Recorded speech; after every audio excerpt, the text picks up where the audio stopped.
I believe Brian may have just come on. Did he lose his internet? So yes, he's without power, so he's calling in. So I think that I'm just double checking the phone number, but I think that's. This is Brian. Can you hear me? It is Brian. Okay, I was checking your number, Brian. Okay. Then do you want me to start, Dr. Burnham, or do you want me to wait one more minute? Let's see. That's what I was trying to see if we were. I think the only one that I would be looking for that isn't here yet is Sue Summers, but she can always watch the video recording to get the minutes. Okay. All right, then I will begin. It's 7:01, and I'd like to call the meeting to order.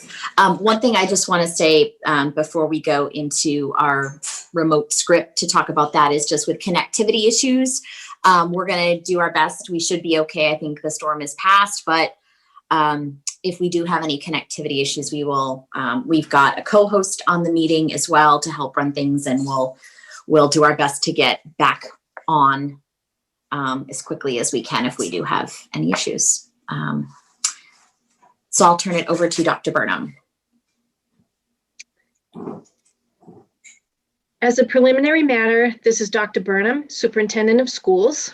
I will do a roll call to confirm that all members and persons anticipated on the agenda are present and can hear me. Members, when I call your name, please respond in the affirmative. Chairperson Bertrand. Yes. Vice Chairperson Archambault. Yes. Secretary Kelly. I don't think Laura Kelly's with us yet. Did I miss her? I thought Oh, but she's actually attending. Yes, she's got the primary school open house this evening. Mr. Leighton. Yes. And Ms. Shapiro. yes. And this evening we have our student representative, Nicole Lawrence. Nicole, can you unmute and say hello? Hello, everybody. Put your video on. Put your video on so we can see you. Hello. Hi, Nicole. Thanks for joining us as the rep tonight. Yes, of course. Thank you for having me. Now, staff, when I call your name, please respond in the affirmative. Recording Secretary, Ms. Sue Summers, not here yet. Business Manager, Mr. Michael Cassidy. Yes. IT Director, Mr. Steve Malandrinos. Yes. Lunenburg High School Principal, Mr. Rob McGrath. Yes. Lunenburg Middle School Principal, Mr. Tim Santry. Do we hear Mr. Santry? Nope, can't hear you. I can see you. I'll work on that. Oh, I heard you that time. Athletic Director, James Bunnell. Present. And Lunenburg Middle High School Foreign Language Teacher, Miss Lynn Radford. Yes. And I will turn this back over now to the chair.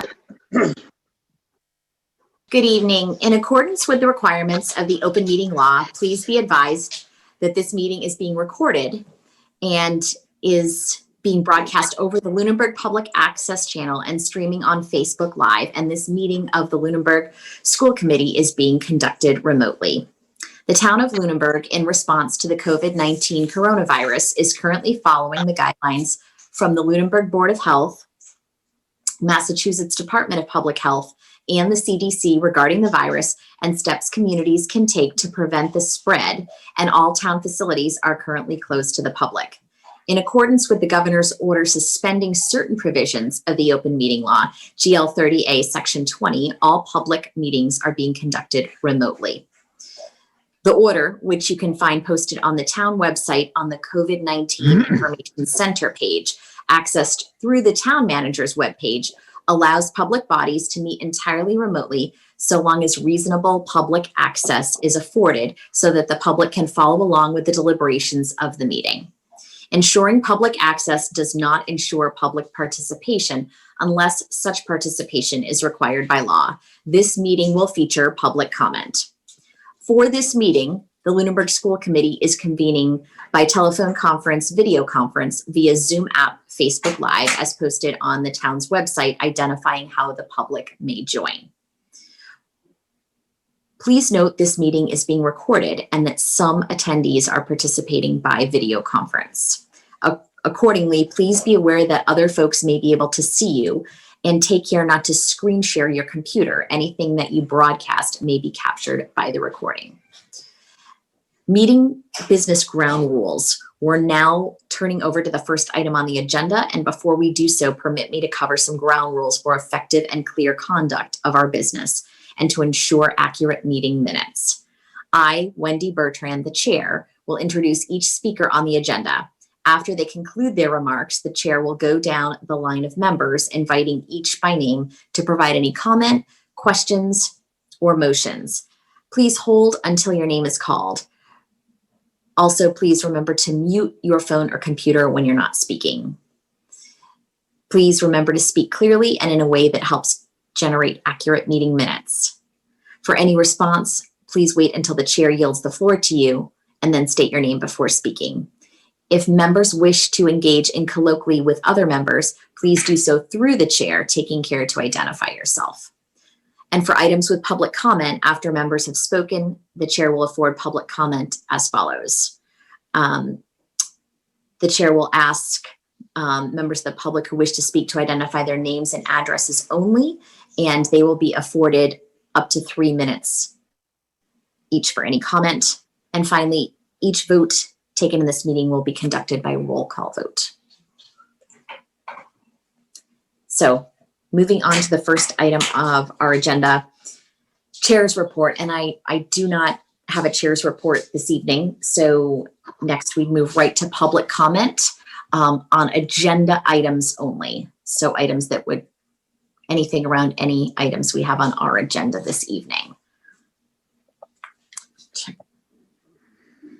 Keep here to see if I see any hands up. I do not. I do not. Okay. Then we'll move on to reviewing and approving minutes from our previous meetings. Our special meeting minutes from the September 19th and executive session minutes from 9/2 and 9/16. Members, everyone's had a chance to review these? And no concerns, questions? No. From members? All right then. Oh, Sophie. Just really quickly, so I wasn't at the special meeting or the executive session on the 16th, so should I abstain from that vote? Yes, Okay, perfect. Thank you. All right, then I will entertain a motion to accept these meeting minutes. Ms. Archambault. This is Carol Ashambo, and I move to accept the minutes from the executive sessions on September 2nd and September 16th, as well as the special meeting on September 19th. And is there a second?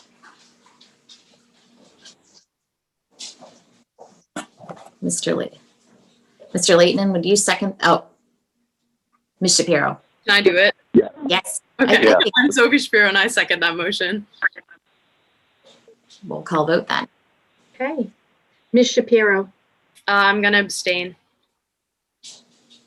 Mrs. Archambault, Yes. Mr. Layton, Yes. and Mrs. Bertrand. Yes. Excellent. Thank you, everyone. Now our superintendent's report.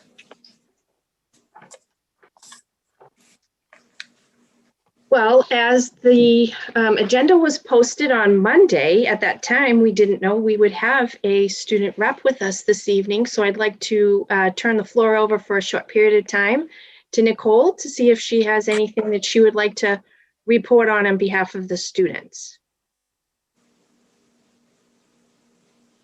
Okay, so I just have a few things written down to just kind of cover and let you guys know how we're feeling, how it's going, what's happening. So first, all the students are adapting very well to like streaming when like the students are at home and we're in class. Like personally, like in my French class, we have some students online and we talk to them online, we communicate. So we're adapting very well. I think that's going very well. And the class sizes, they're smaller, but a lot of students are actually very happy about that because there was more like one-on-one with the teachers. Like people aren't as afraid to kind of raise their hand in class. So a lot of people are happy about that. Sports began, as Bana was talking about. A lot of students are very happy to be able to participate, even if the rules are a little bit different.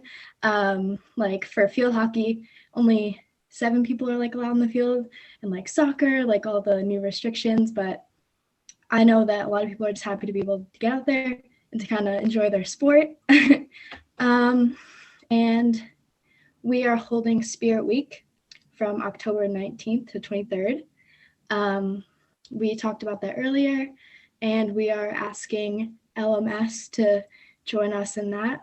We're trying to kind of, reconvene, have a good time. I know times are different, but we still want to have some spirit. So we have now just planned that. We're going to get some posters up to kind of get in the school spirit. But otherwise, everyone's really happy to see each other, be in person, and we're very lucky to be able to do that. So, yeah. Thank you, Nicole. Of course. So I will invite Nicole to exit if she feels she's got other things to do, but I would also invite her to stay if she's interested in contributing to some conversation on items on the agenda. As an example, we'll be talking about the test that we did at the middle high school last week, streaming. Of course, I'll stay. Okay, so a few things for me. Community access to the school grounds. We know that during the COVID closure, life changed for an awful lot of folks, and people started new habits and got out and did much more walking, I think, than most folks had prior. And people got used to, through the spring and summer, walking on the campus, using the courts once we were able to open the courts when the state allowed for that. But what I would like to remind folks of at this time is that the schools are closed to the public for public use during school hours, but also during any time that programs are also using the facility. So as an example, athletics out on the field would not be available for public access. Again, it's really to secure the campus in regular times, but particularly now in COVID times, we have many classrooms going outside for phys ed. We have other classrooms going outside for mask breaks, and we actually have classrooms where teachers take the students outside and teach the class outside. So there's much more outdoor use of the campus, particularly this year. I want to make everyone aware that the Neshoba Board of Health is going to be hosting a flu clinic. They've asked for a school to be the host location for the flu clinic. I did push communication out to families today to alert them to this. This will be held on Wednesday, October 14th in the cafeteria at the middle high school. You must complete the flu form prior to the clinic and bring a copy of all of your insurance cards with you. Please go to the neshoba.org website to download the form. On that day from 3 to 5, the hours are dedicated to seniors ages 60 plus. And from 5 to 6, it's open to all ages. A few reminders to parents. Please keep your contact information in PowerSchool updated. This is a vitally important matter this year, particularly because a lot of the communication is going to be coming through phone and email. Our virtual open houses have been well attended. The last is being held right now at the primary school. Parent-teacher conferences for the middle high school are scheduled for October 20th. That would be an early release day for students, and the evening meetings for parents and teachers would be on the Thursday that week, October 22nd. And there are a few community events I'd like to alert everyone to. The first annual Trunk or Treat will be held on Saturday, October 31st from 11 a.m. to 1 p.m. at the middle high school. This free event will provide some socially distanced Halloween fun. And to register, folks should go to LunenburgRecreation.com. So this is really being organized and facilitated by the Lunenburg Rec Department. Another upcoming event, Lobsters for Lunenburg. This is a lobster dinner grab and go. This will be on Saturday, October 17th from noon to 3:30 p.m. at TCP. It is to benefit Lunenburg's first responders. For $30, you'll get a cooked lobster, a potato, coleslaw, and a corn muffin. There are only 500 available, but orders must be placed by Monday, October 12th. So there's only a few days left. Make sure you get your order in. In order to put your order in, you need to visit lakeshirley.com/lobsters.html. Flyers for both the Trunk or Treat and the Lobsters for Lunenburg are posted on the district's website under the community link. And lastly, Miles for Miles, that will be going on during the week of October 11th. This will be virtual this year. So you can visit milesformiles.com to register. This event will benefit the Lions Club and the track and field boosters this year. You might recall that last year was the last year that the PTO ran that event. Again, information for Miles is also posted on our district website, so you can find additional information there. And that's all I have for now. Thank you. We're moving into new business. Our first item is the NEASC accreditation report.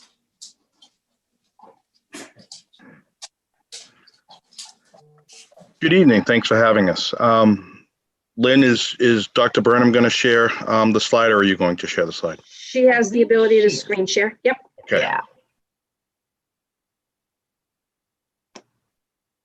Thank you.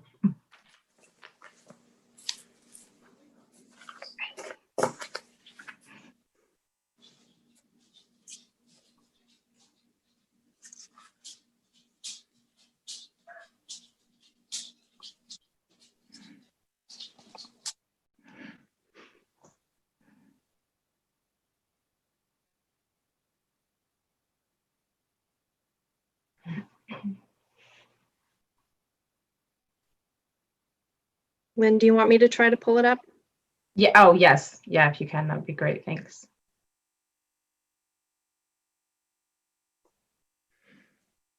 I think we had decided that that would work.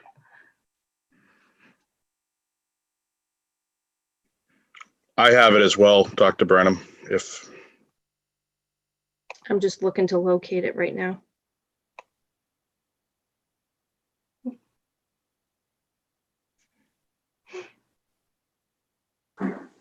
Okay, can you see that? Yes. Okay. We just need to go back to the There you beginning. go. And then, so good evening. Thanks for having us. Lynn Radford from the middle high school. I was half of our two-person team last year for NEASC for the decennial visit preparation, working along with Bob Hill, who's no longer part of the NEASC team. So what we were asked to do was share some information from the decennial visit report, which we have here. The report is extremely long. I think it's 44 or 45 pages long. And a lot of it is certainly not information that needs to be shared tonight. So our plan was for me to present some highlights from the report, and then Mr. McGrath will come in and speak to how that connects to some goals that he has and that the school has for the upcoming year, because we know that things are kind of different this year, but we haven't forgotten about it. So if we want to Click the slide. Yep, thank you. Oh, and I just need to move my window out of the way so I can read the slide. Okay, so we're not going to read all of the slides, but the important highlights were that we got 10 commendations from the visiting team.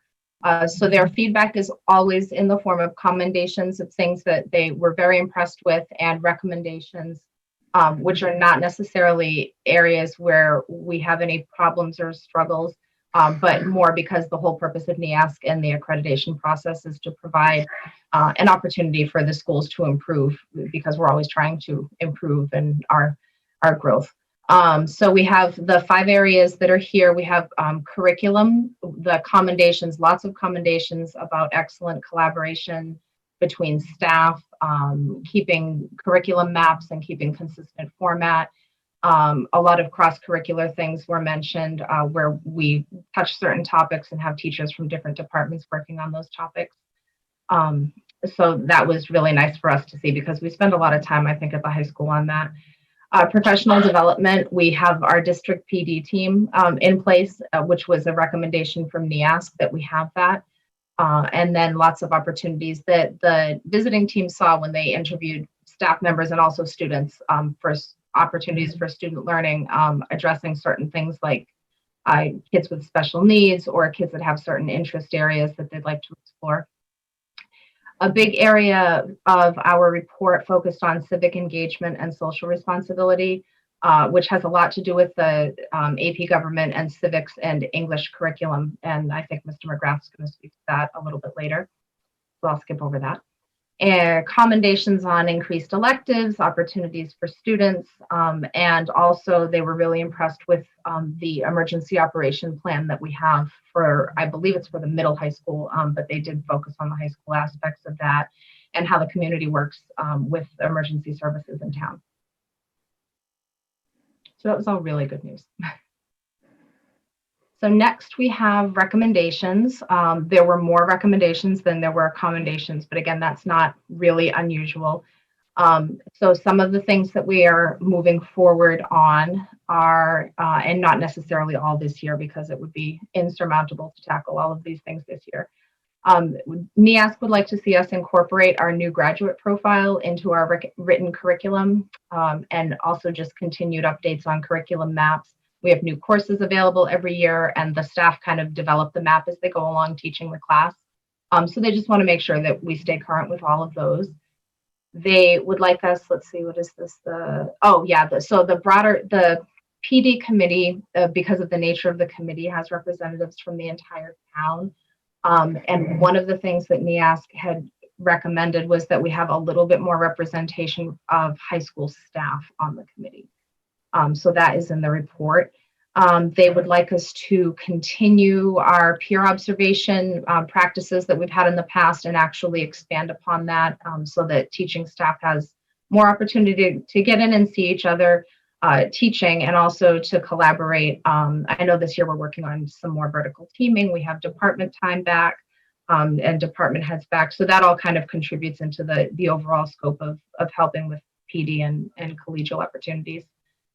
The civics, again, incorporating formal experiences for civic engagement. So a big overarching theme in the graduate profile as well that we've developed is making students aware of how they can be responsible members of their outside community. So kids are really good at Lunenburg High School about being members of our school community. And this whole area focuses on increasing awareness of other opportunities that they may have to expand upon that when they leave our school facility. So we can move on. There's a couple more on the next slide. incorporating student-led activities on a school-wide basis. So this was something that the visiting team came in and saw in, it's not a negative, but I think because of the limitations of the schedule, they certainly weren't able to see all teachers in all classes because they spent so much of their visiting time writing this report. So there were a lot of student-led activities that they were able to observe, and they heard about a lot of others, and they saw evidence of others through our student work. But they really focused on making all departments aware of how to incorporate student-led learning activities for all kids in just about every class, wherever that's appropriate. So that's definitely something we're looking at moving forward. Increasing technology, increasing world language, and access to the media center was another big topic that they had that they would like to be able to see. And these are all, as I'm sure we've talked about before, and I think everybody here is aware, so many of these things relate to annual budget and staffing and scheduling and, and things that are somewhat out of our control. So again, they're not criticisms. It's just sort of a look ahead for the next 6 to 10 years for the district. And then the last item on this list is the school operations, emergency operations plan, and just making sure that that stays current, which is kind of a small one because we would do that anyway, I think, in this day and age. So we have our feasible progress for this coming school year. These are things that we're sort of already working on. I think Mr. McGrath and I spoke about this the other day. Opportunities for staff choice in terms of using technology, how we're using technology to connect with our students. Student-led learning and choice and assignments has, everything's different this year. This was such a strange year to get the NEASP report because it's just so different to when the visit happened, which was quite literally 4 days before the closure was the timing of the visit. So the visiting team left us on Wednesday and we closed that Friday, the 13th in March. So they're well aware that we are not going to be able to tackle a lot this year because we're treading water in so many other areas. And so, that's why there's only 3 things on this list. And then regarding students as active and capable learners, they are totally active and being very capable learners from what I've seen so far, speaking from my own classes. We're really talking a lot about social emotional learning and just mental health for staff and students as an important thing that we address in the district. So that's pretty much where we're at. I'm going to turn this over to Mr. McGrath because follow-up responsibilities sort of will follow under his purview, although I will absolutely be working with him on them. This is a timeline, so it talks about 3- and 6-year progress reports. Those are physical reports that we'll be submitting to NEASP. And then annual updates are sort of a less formal update, and this is where we're able to sort of connect what we're going to be moving forward with to the administrators, personal goals, district plan goals, and things like that. So thank you, Lynn. I just want to say that without Lynn and Bob Hill's work, I would have been lost last year. So they are phenomenal employees and have been extremely helpful through this whole NEASP process. There's so much that goes on with the NEASP visit, so much to prepare for. You really need a very capable staff to make it work. And Lynn and Bob were my 2 right-hand people, and they were both phenomenal. And Lynn is continuing to work in that role. We don't have as much to prepare for this year, so that's why we only have the 1 NEASP chair this year. But I just want to make sure to thank Lynn because she does such a great job, and I would not be able to organize all of this without her.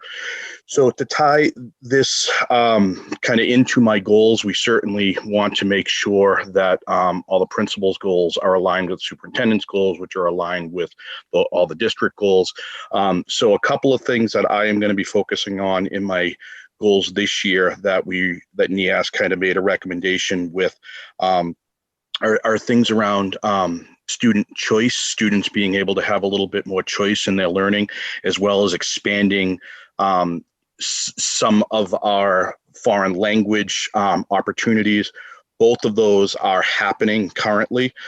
We've been able to revamp our history curriculum, where now students are taking semesterized classes where they're going to have opportunities to choose a particular history, more of a pointed history, whether it be, civics, or we've offered honors medieval. We were not able to run the honors medieval because of everything with the COVID situation, and having to reduce some classes to make it work. But a lot of very pointed parts of history where students can really choose what the topic they want to learn. And the hope is, with a lot of that choice, that students will take more than the 3 years of history that is required at Lunenburg High School. So I want to track that over time to see if I'm having students take, 4 years of history electives all through their high school career. And the other hope with something like that is that there'll be more engaging discussion, because when students have a little bit more choice over their learning and their educational track, a lot of times they are more actively engaged, which can lead to a much more enriching curriculum and discussion. So that's something with student choice. We're also looking to do that in the English department as well. We want to bring in a little bit more canon to kind of update some of the books that we have. I'm going to be talking with my department head. That Warren Stevenson did a lot of that in the history department. I'm going to be talking with Julia Callahan to see if we can update some of the choices in English, almost like a book club where students can, if there's a particular theme, maybe they can, have a certain choice again to hopefully get more enriching discussion. When you just pick one book, if a few students don't really enjoy the text, it makes it difficult to process through. So the hope is to get more engagement and get students more involved. We also have some other programs this year that we're going to be using online programs to really, again, give more short stories and give a little bit more choice there. The other piece that I wanted to talk about, because this is going to be something we're absolutely going to be monitoring, is the social emotional situation going on with our students. That is something that I want to keep a close eye on this year. We did have the behavioral health survey our students last year. I want to kind of keep an eye on that survey and look at those results in using our behavioral health. We're going to be meeting in 2 weeks. We're actually going to be meeting kind of opposite weeks. So we have a student support team, and then we also have a behavioral health team. The behavioral health team is led by Jamie Millette. So she's phenomenal to work with. She's someone I'm going to be working very closely with to really try to manage the social and emotional needs of our students. We also have Miss Haley Martin, who is in charge of all of our remote learning, to keep an eye on our students who are either live streaming in because they are hybrid students. Some students are on the EduSEER program, as well as some of our teachers are teaching remote classes.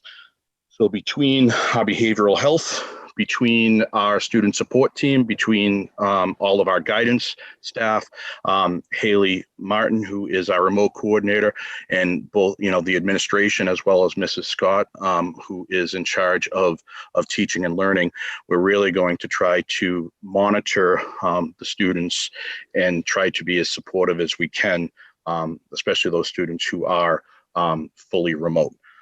So those are the real areas that I wanted to focus on this year, because I think the social and emotional piece is going to be something that I'm really going to need to stay on top of. And the student choice piece, to me, I think in driving the curriculum where students have, more choice in their learning, I think that's going to lead to, more success and, a better education, a more invested student is how I like to call it. And again, there are some things on here. We certainly are going to be addressing some rubrics around our graduate profile, and that is going to be work. It's going to be an ongoing work. I see that as more next year and the year after to start tackling that work. And then the other piece that we're also currently doing is that civic engagement. Students have 3 choices because of the new state mandate that students, by the time they graduate, they have to take a civics engagement course. And at Lunenburg High School, there are 3 opportunities for students to reach that mandate for the state. We have a new elective course, which is our basically our civic elective. It's a semester course. There's also an opportunity, any students who take AP Gov with Mr. Stevenson, he's doing a piece during that curriculum to satisfy that mandate. And also in our honors CSL that is taught by Miss Mary Foyle, our community service learning class, there's also going to be a piece in that particular course that will cover the mandate by the state. So it's giving students 3 opportunities to reach that mandate. And the hope is that if students are taking that honors CSL or an AP Gov, that's going to be the natural progression for them to just fulfill that mandate. If they're not in either of those classes, then the option for them would be to take that semester class, which is from freshman to senior year. They have that opportunity to get that elective. So overall, as Lynn said, we did have quite a few commendations. We do have some recommendations, and just like I've been through this through NEASC a few times now, as an assistant principal and as a principal, you're always going to have some recommendations. But overall, I was very happy to work with Jamie Labolius. I'm sorry if I'm mispronouncing his name. He's a very nice man. Was very impressed with the school. It was a very unique situation. We just received the report pretty much last week.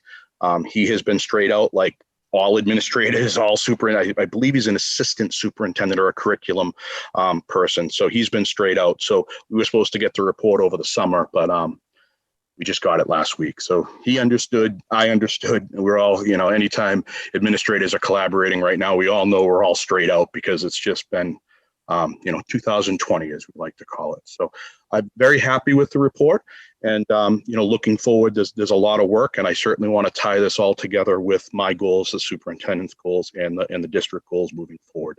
I think that's always the best way to move a district forward, is when everything is kind of linked from the top down. So that is the hope, and we have some work ahead of us, and I'm looking forward to doing the work. Any questions?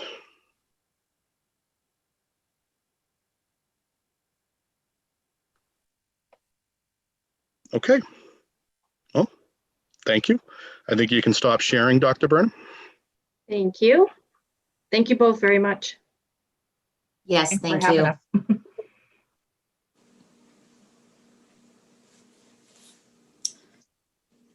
Then we will move on. Mr. McGrath brought up superintendent goals. So, and tying everything together. So It was a nice segue. it was a really good segue. Oh my gosh, let's see.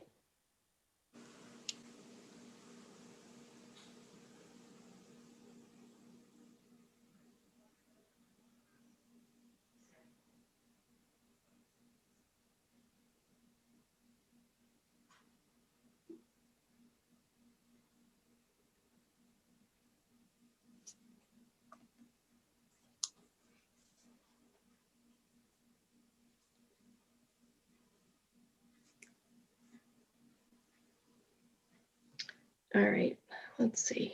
Hopefully this will work.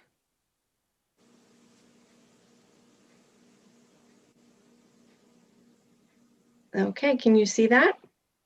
Yes. Okay, so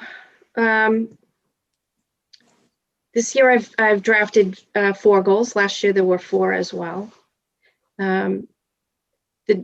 The first district improvement goal is very similar to last year. Basically, this goal indicates that I'm going to work to execute the strategy for continuous improvement and all of those action plans that have been laid out. As we've discussed, it's going to take 3 to 5 years to execute that strategy and address all of the actions that have been mapped out. Something that's a little bit different for you this year. Hopefully you'll find it helpful. I've made the connection for you explicit. If we are working on executing the strategy, if you take a look at the superintendent rubric, I've identified for you the standard, which is indicated by the Roman numeral, and then the indicator is denoted with a letter. So all of these standards and indicators are part of the superintendent evaluation rubric. Additionally, obviously, in executing the strategy for continuous improvement, we are actually going to do work in all 4 of those objective areas. Similar to last year, but framed in a different format. And I think that will become apparent as we move through the goals. I've listed actions, the artifacts or evidence that will naturally emerge from completing those actions, and a timeline as to how this will unfold as we move through the year. Goal 2, again, very, very similar to last year. Goal 2 last year, also a district improvement goal, focused on budget development. Largely the same. Again, I've gone through to identify the standards and indicators from the superintendent evaluation rubric. And again, this does connect back to all of those objective areas in the strategy, because the budget is how we support and provide resource to get all of this work done. Again, actions are mapped out here, along with those artifacts that will provide the evidence that these actions have been completed, and you have a timeline here as well. You'll notice that I modified it slightly, that this year we're including as part of the budget development, the fact that we will present scenarios, multiple budget scenarios in February as part of the process. Now, this is where the really super important stuff starts. So when we were working with the teachers through the summer months to map out what this year was going to look like, as you know, there's an awful lot of change. Much of it needed to be negotiated, impact bargained with the teachers union. As we worked through that, one of the concerns that emerged from them was the teacher evaluation process. It's a lot of work. There's a lot of time and effort that goes into tracking your own progress, gathering together artifacts for your goals, artifacts for the different standards and indicators in the teacher evaluation rubric. So while we couldn't just take a pass this year on evaluation, because it is required by the state, one of the things that we talked about to sort of share the burden and maybe lighten that burden a bit was to develop a goal that could be owned by every single educator in the district. We would all have the same goal, from me down to the preschool teachers. So essentially, when we take a look at this goal, it's coupled. So I'm going to slide a little bit along here, and then I'll come back and explain the nature of the focus of these 2 goals. Every educator is required to have a student learning goal. They're also required to have a professional practice goal. So here's the professional practice goal. And again, this is a goal that can be shared by every educator in the district. Again, I went back to the rubric for all district administrators, that includes the superintendent, and looked to align the different standards and indicators that would be matching this particular goal. I went through the building administrator's rubric and pulled out where I thought the standards and indicators aligned in that rubric, the teacher's rubric, and the specialized instructional support personnel. So those are folks like your school psychologist, your speech language pathologist, etc. You'll see that I've also aligned to the different objective areas of the strategy. As you take a look at this, you can see that I've indicated that the bold type, those standards and indicators are aligned with the Department of Ed's focus indicators for 2021. And I will explain more about that in a moment as well. So you'll see that these actions, artifacts, and timeline are mapped out for the administrators. Those would be central office level administrators and building level administrators. And then we've mapped out the actions, artifacts, and timeline for teachers. Now, we couldn't capture in this overarching goal down to the level of detail. So as we talk about this in a few minutes, I'll explain that it's still left a little bit general at this level.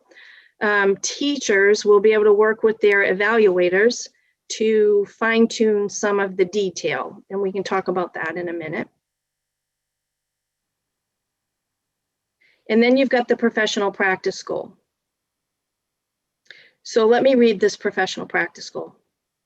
In order to provide engaging and effective instruction in a hybrid or remote learning environment, we will engage in professional development and trainings to learn how to utilize new tools and strategies, work collaboratively with colleagues in planning and preparation of instructional materials, implement new teaching tools and strategies. So it's not enough to learn them, you have to implement what you learn, and review data and feedback to make adjustments to practice. We will monitor the progress on this goal using student participation and growth or performance data through the school year. Now, we go back up here. This is the student learning piece.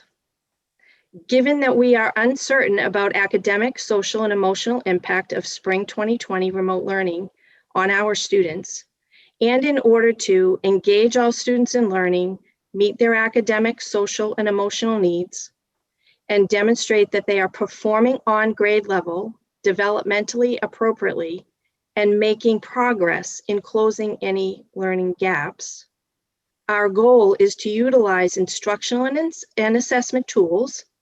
That sound familiar? Matches with the other goal.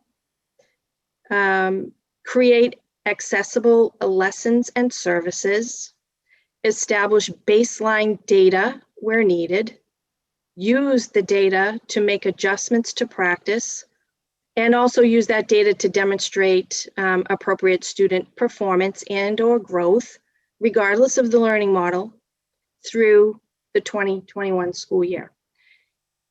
If you've had a chance to review the actions and the artifacts for both of these goals are very, very similar.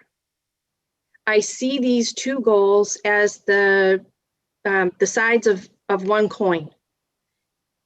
This is the work that we're going to do, and one goal is written and frames it from the perspective of the impact for the student, and the other goal is framed for the actions that the educator will engage in for their own professional practice. I simplify it in this way. We're not sure what the impact was to all students last spring. Maybe there are some academic gaps, maybe there are social emotional needs that are new for students that we did not have on our radar last year. We need to figure out where kids are at, and we need to be sure that this year they're learning. They're either learning and maintaining and staying on track and on grade level, or working at the level that is developmentally appropriate for them, or we're working to close a gap that we've identified. We want kids learning. That's the ultimate here. That's the goal. That's what we're striving for. We want kids to be learning.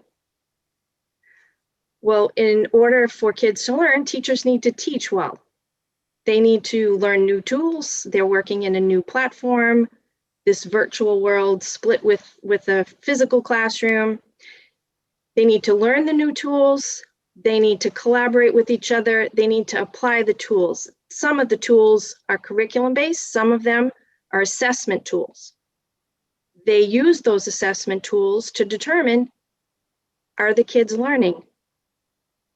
So that's how they are constantly connected. Teachers are going to take these actions on. They're going to look at data. They're going to reflect on things. They're going to make adjustments to practice. The data that they reflect on is not just assessment data, but it's also the data that we gather when we survey families in this cycle of feedback that we're going to engage in all year through Zoom meetings that we have with parents, etc. We take that feedback, we make adjustment to practice. We look at assessment data, we make adjustment to practice. If we do all of those things, what's the evidence that we've done that effectively? The students are learning. And how do we know that? We look at their performance and their growth. So these two goals really and truly are almost one and the same. They're just framed for a student lens and for a professional's lens. I did share these goals with the LEA leadership, and I know that they shared them and had discussion with their executive board. And they agree that the way this is written, this really can be applicable to educators in all grade levels and in all roles within the district. Where we get down to some more detail is when each of the evaluators sits with the educators that they evaluate as they're developing their plan. This will provide the high level outline of the plan, but then it will get down to, okay, so are the first grade teachers working together as a team? And are we going to focus our work this year under this goal on reading? And then they would then determine which of the assessment tools they would use to gather the data. We're going to set an assessment schedule so that people are in sync with each other. We're gathering data at the same time so that we can come together as colleagues and take a look at the data, discuss the meaning for that data, and make plans. How do we adjust practice to make sure that all of our kids are learning?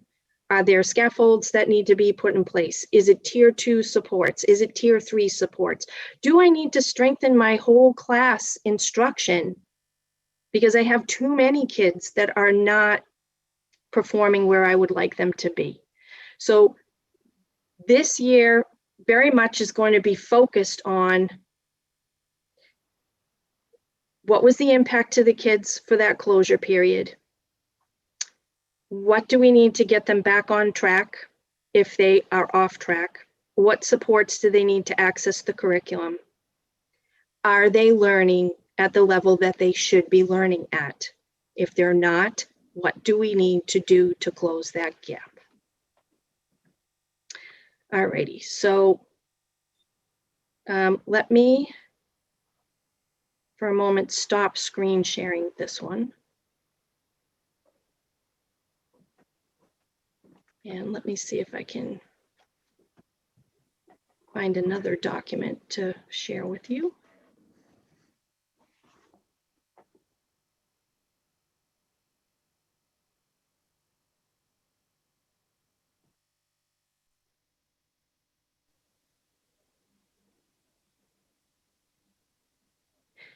So the Department of Ed is very well aware.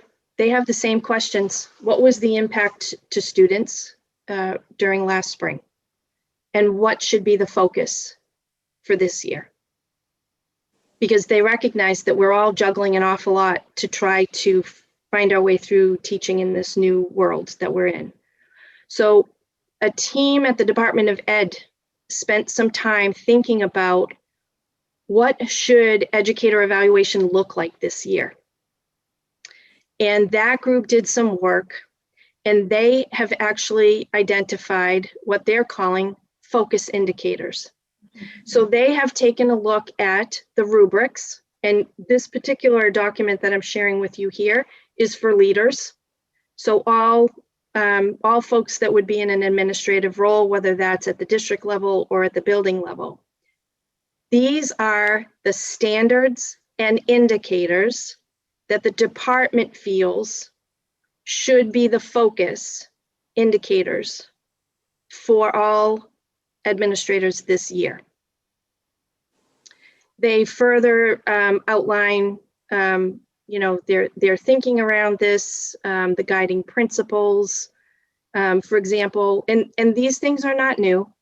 Prioritize the social emotional well-being of students and educators, provide students access to grade level instruction, strive for coherence across grades and within grades and subject areas, and learning settings, because we have different learning settings for different students this year. Engage students and families, and promote this culturally responsive anti-racist teaching and leading practices. And while in some districts that singular focus of the anti-racist teaching is going to be very important, you know that we've been talking about this in the context of the strategy for continuous improvement, that equity means more than just racial equity. And the Equity Advisory Council has been formed, and they are going to come together and do a bit of an equity audit for the district. And you heard Mr. McGrath refer to earlier how the English department is looking to diversify the texts that they can offer to kids for choice reading, with more different types of authors' voice represented, different types of characters that might be more relatable to the student in the story. So there is work around the equity lens that does not mean a singular focused just on racial equity. And that is work that we are going to begin to do in the district. They do provide this nice side-by-side. They showcase that there are 6 standards and indicators that have been identified from the administrator's rubrics. And there are 6 standards and indicators that have been identified from the teacher's rubrics. This document is nice because it goes on to explain for each one of the standards and indicators here, what those key practices look like, and some of the focus for feedback, collaboration, and support. So it does give us a guide as to the kinds of things we should be thinking about, talking about, and working on in the context of the standard here. And they outline all of it.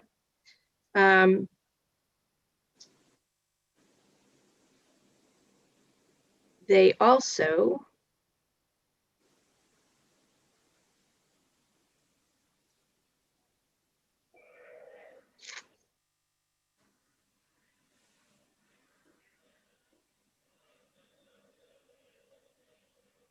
have a version for the teachers. So they've outlined, again, they've identified those focus indicators from the teacher rubrics, outlined those guiding principles again. They're the same guiding principles. They show them that side-by-side comparison that, teachers can see that administrators have their target areas that have been identified as well. And again, it does nicely lay out key practices and focus for feedback, collaboration, and support. So I think that these are helpful documents to us in the context of the year ahead. So, when I had shared the draft goals, and I had indicated that there were the bolded standards and indicators aligned with what the Department of Ed had identified as what should be the focus for the year. The goals that have been mapped out, the student learning goal and the professional practice goal for teachers and for our specialized instructional support personnel, all 6 of those focus indicators can be met with successful execution of those 2 goals. all the goals don't quite align for us because one of the areas has to do with HR and hiring good staff and mentoring good staff. So that's not in the goal. So all of the administrator level indicators that the state has identified don't quite align with the goal, but they do align with the strategy for continuous improvement. So we're covering a lot of ground here. It's a lot to take in. I think my hope is that, one of the comments that was made last year in the discussion around my evaluation, and it was Mrs. Archambault that made the comment. She felt like there was a disconnect between the standards and indicators in the rubric and the goals. So my hope here is that by doing that crosswalk and going back to connect to those areas in the rubric that align with the work that we're going to do in all of the goal areas, not just the student learning goal and the professional practice goal, but the budget goal and the execution of the strategy. Hopefully that will be helpful to all of you, because that, let's be honest, that rubric, all of these rubrics, they're a bit of a beast. There's an awful lot in them. It can be overwhelming sometimes when people review. And one of the other things is that, I realize that as I'm going through and I look at the rubric, I know the work that I'm doing on a day-to-day basis that aligns with all of these things, but you all aren't, shadowing me day in and day out. So you don't get to see all of what I do in the context of a day. So I think, one of the things that I'm trying to do a little bit is bring some of you into some of those interactions that I have with families on a regular basis through email or the community, etc. Rather than at the end of the process, gathering up 100 emails for you to read through to see how that works in the context of my day. Will be helpful. So what I'm thinking about doing, first off, I would like to have some feedback, your thoughts on the goals as they're written, because as you can see, they're still in a draft form. I caught a couple of edits that I need to make. I always see them differently when they're projected on a bigger screen somehow. But it's great to see them. So it was still draft stamped. So there's still room to fine tune that. But if you have feedback or you have thoughts for different goals, well, any feedback would be fine. But what I'm also hoping to do is, after hearing from that, if these are the goals that you're happy with me to move forward and execute, what I'd like to do for you is take the superintendent rubric and go into the physical rubric and digitally. I won't give you a copy that I've highlighted with my highlight pen, but I can highlight for you all of the indicators that are aligned with the goal work that's happening. And then I think visually, once you see all the ones that are being addressed through all of the 4 goals, if there are other areas that aren't aligned with the goals, but you think that those are indicators you would want to see some artifact or evidence around, you can certainly let me know. You can each individually let me know after I get you that document for your review.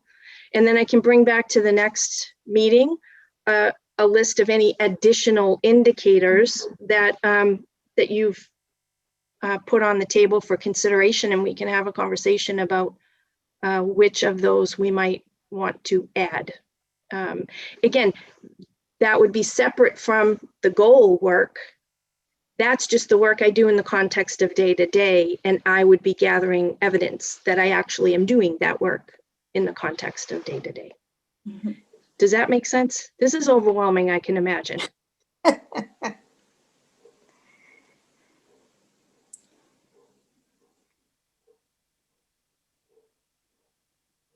Dr. Burnham, are you open to questions if committee members have Questions, comments?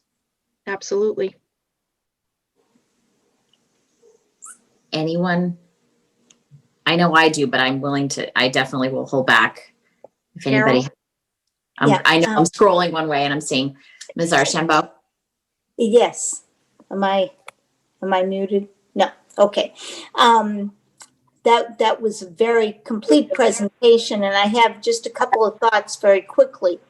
One is the focus on assessment for this year makes a lot of sense to me. Because first off, you need to figure out where the kids are.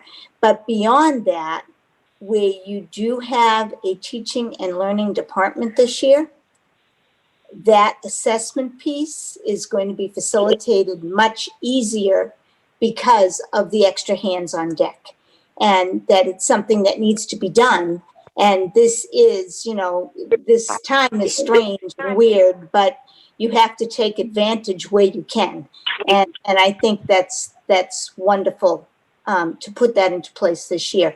My other thought was, by bringing the rubric in now instead of in May, by keeping that alive during the year, I think we will find that this whole evaluation piece goes much more smoothly. So those are my two quick thoughts.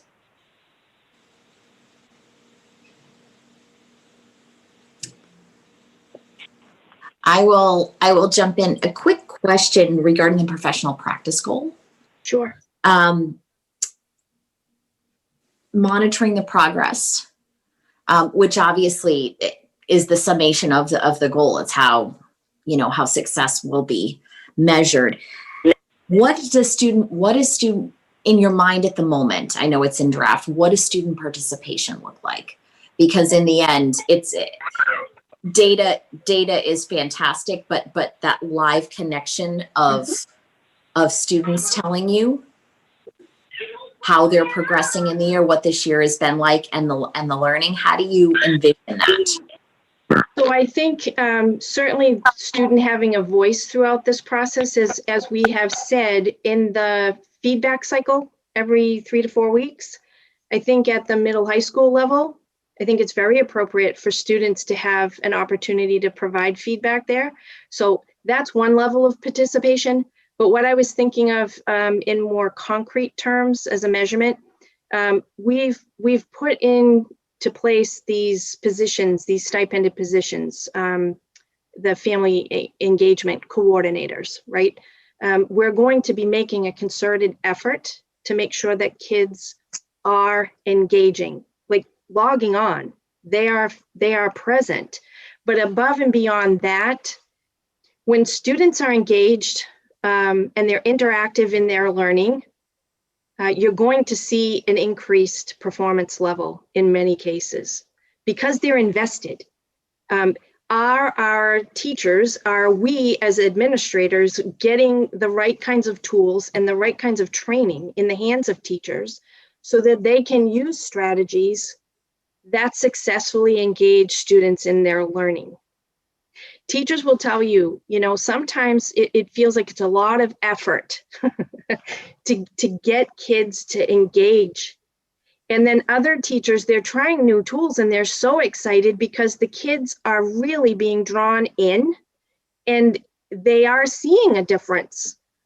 I've had very veteran teachers tell me what a difference they see and how excited they are to be using these new tools to work with kids in these different platforms. And the kids are attending regularly, they're doing the work, they are invested, they are engaged.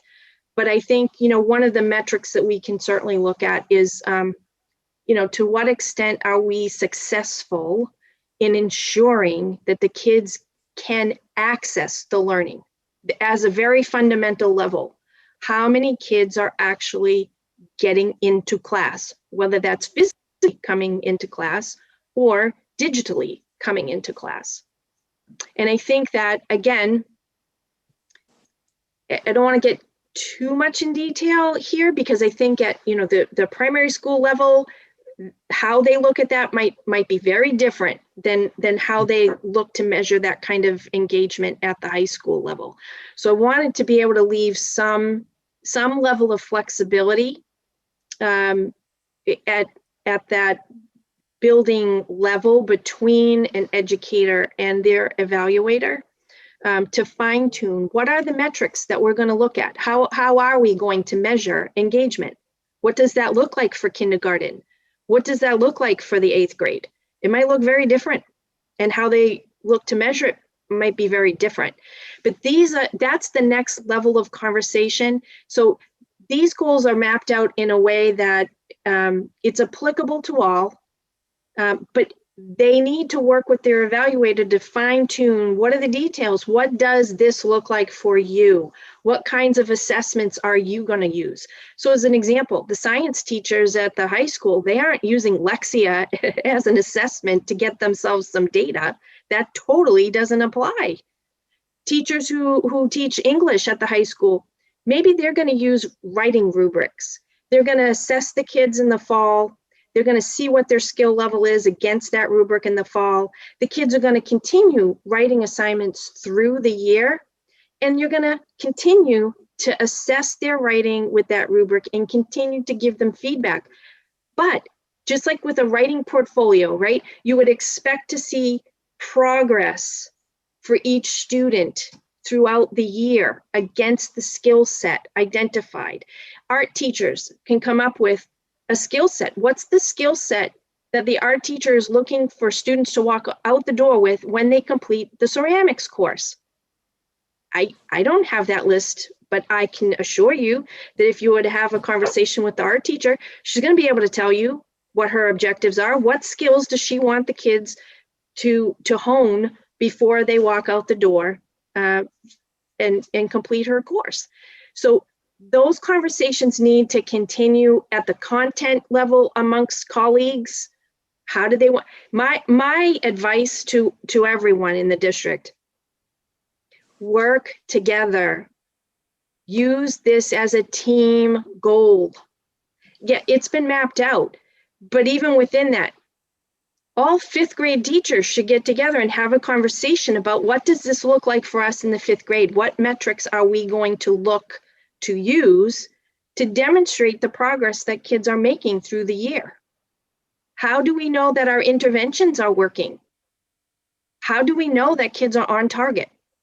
How do they know they have learned? You know, it's that old school mindset of, well, I'm the teacher, I taught it. They should learn it. Well, how do you know that they have learned it?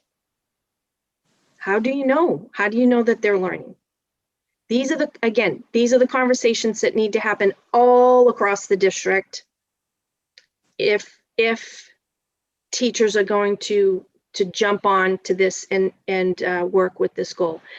I want to say that as part of the MOA, it was requested that teachers have the flexibility that if they wanted to design their own goal in an area of passion for them, or if they have already established a goal and they're in a 2-year evaluation cycle, that they be allowed the opportunity to complete year 2 of their goal rather than being forced to adopt this goal. Whether they adopt this goal or not, this is the work of the district this year. We are going to be procuring new tools for teachers. We're going to make sure that they have training so that they know how to use them. We're going to make sure that they have opportunity to talk to each other about best practice and how they're using them, and to talk to each other about assessment data. What does this mean to me? What do I do with this information? What's my next step? How do I adjust my practice? Okay, I've adjusted my practice. How do I know that's working? It's a continual process that is going to go on all year long. Every teacher in the district is going to do this work. They may just not want this to be their educator plan goal, but this is the work of the district for the year. And perhaps, you know, I've got 2 administrators here on the call. If either of you want to jump in, Annika Scott is here on the call. She's been working a lot with the teachers around some of the new tools both instructional tools and assessment tools. She's been into planning sessions with grade level teams. So I don't know if any of them want to just offer a comment as to how the goals as I've drafted them really do frame the work that we will be doing this year. Wendy, and I think maybe you were asking too, if we're going to take student feedback to see if they're engaged in the lessons in the classroom too. And I think what Dr. Burnham is saying is that we're going to include those possibly in a survey when we're working those 3 to 4 weeks to get that student feedback to determine if they feel they're engaged in the lessons. But we have some incredible tools in the district this year. That assessment piece. I know at the middle school, we're going to be using the diagnostic IXL piece to the program to do a little bit of benchmark assessments and then to be able to chart growth as we go through the year. But I do think that student piece that you asked about, Wendy, is very important. And I think we are going to be able to capture that in either a survey or a question or an exit ticket or something that we can provide students just to make sure that they're being engaged. And I would echo what Tim said. Certainly at the high school, we have IXL for math. We'll be using that assessment tool. One other thing, Wendy, that I would say is that I meet every 2 weeks with my student advisory council. Nicole is on that as well. So I'm certainly getting direct feedback from students on a numerous things going on. How are things going? How's hallway traffic going? How are classes going? How's hybrid learning going?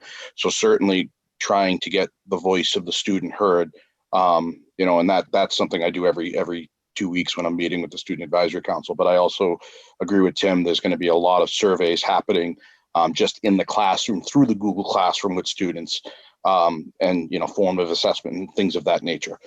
Teachers are constantly doing that. And we've been working with teachers already on some of the both platforms that we've already been using and new platforms such as iReady, using that as an assessment tool and a learning platform. There are virtual resources through Lucy Calkins, for example, teachers have been taking advantage of, and it's exciting to see that work being done. Like Dr. Burnham said, we're still constantly reflecting on how can we better figure out what these learning outcomes are and make sure that they're happening. And it's good to hear in the beginning when you were talking about this, Dr. Burnham, that differentiating, our younger learners, because, at the middle or high school level, getting that direct feedback is much simpler. I think that different ways will need to be looked at for our students at the Turkey Hill and the primary school, because even between those two buildings, gathering that direct feedback from students would look different. I think that we'll get some good information from the parents or others who are with kids when they're at home on their remote day, and probably Mrs. Ashambo would know about this as well. You can tell when the kids are invested and engaged in whatever their learning experience is at the moment, and you can tell when they're not. So I imagine that for our youngest learners, we will get some insight from their parents, and if it's not the parent to themselves that are sitting there side by side with their kiddos during the day while they're on a remote day, whomever is the one who's with them really should be contributing to the survey responses, because that's what we need to know. How is it going from your vantage point at home? What's working, what's not working? What do we need to think about? What do we need to make adjustment to? This year truly is going to be a year of continuous improvement based on the feedback and the data that we're looking at.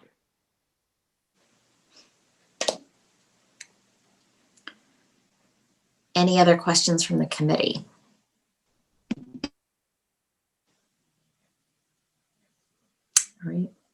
Okay, so What are our next steps?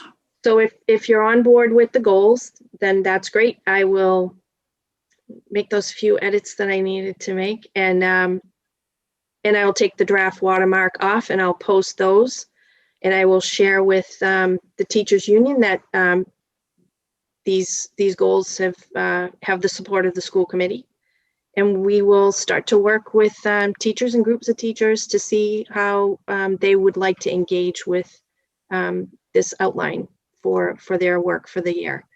I think that, as I said, my next step, I'd like to take the superintendent rubric for you, and I'd like to go highlight all of the areas that are already syncing up with the work that we're going to do, well, the work I'm going to do with the 4 goals that I've outlined for you this evening. And any standard indicator that isn't highlighted that you think is important and you would want to see evidence of, I think, if folks would send that to me, it would be great for me to have a conversation around why you think that might be the important thing, so that I can know truly what it is you're hoping to see, and the ways in which I might be able to demonstrate that. So I think, I'll get that document off to you, and maybe I can put a deadline on, when I'd like to hear back from you. Mm-hmm. Maybe we work to set up a meeting, a Zoom meeting or a phone call with each member of the committee, and they can tell me, if they think there's something else that isn't already being taken care of with the goals that are outlined. You may take a look at the rubric and think, I think we're hitting the big areas. I think, if you're, some of you may decide that you're fine with me focusing on those 6 standard and indicators that were outlined as the focus areas by the Department of Ed.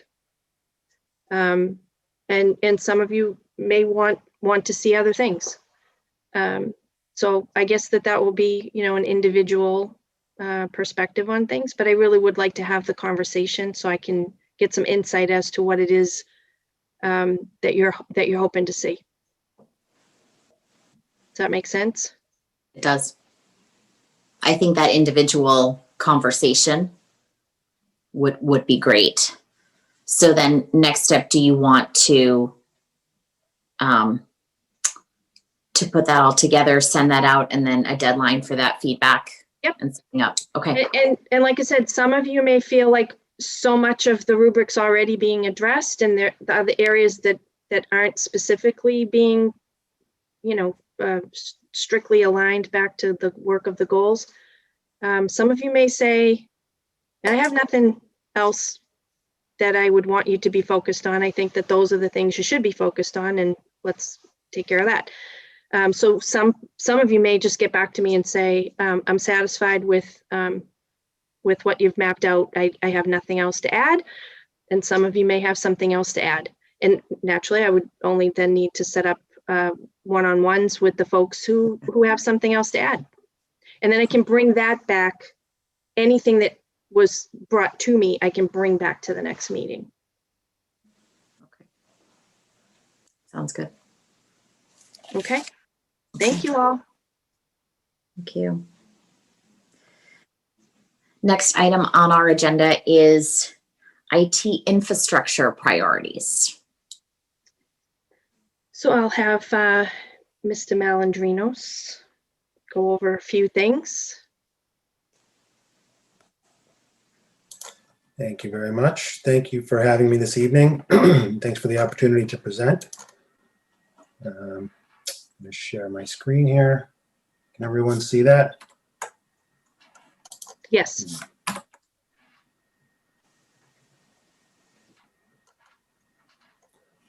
Okay, so as the superintendent mentioned earlier in the meeting, we did do a test of bandwidth at the middle high school last Friday. The last 2 blocks were set aside for, the second to the last block was the entire high school, and the last block was the entire high school and middle school together, all simultaneously live streaming class. So everyone was attending a Google Meet from home at the same time that the teacher was teaching in class as well.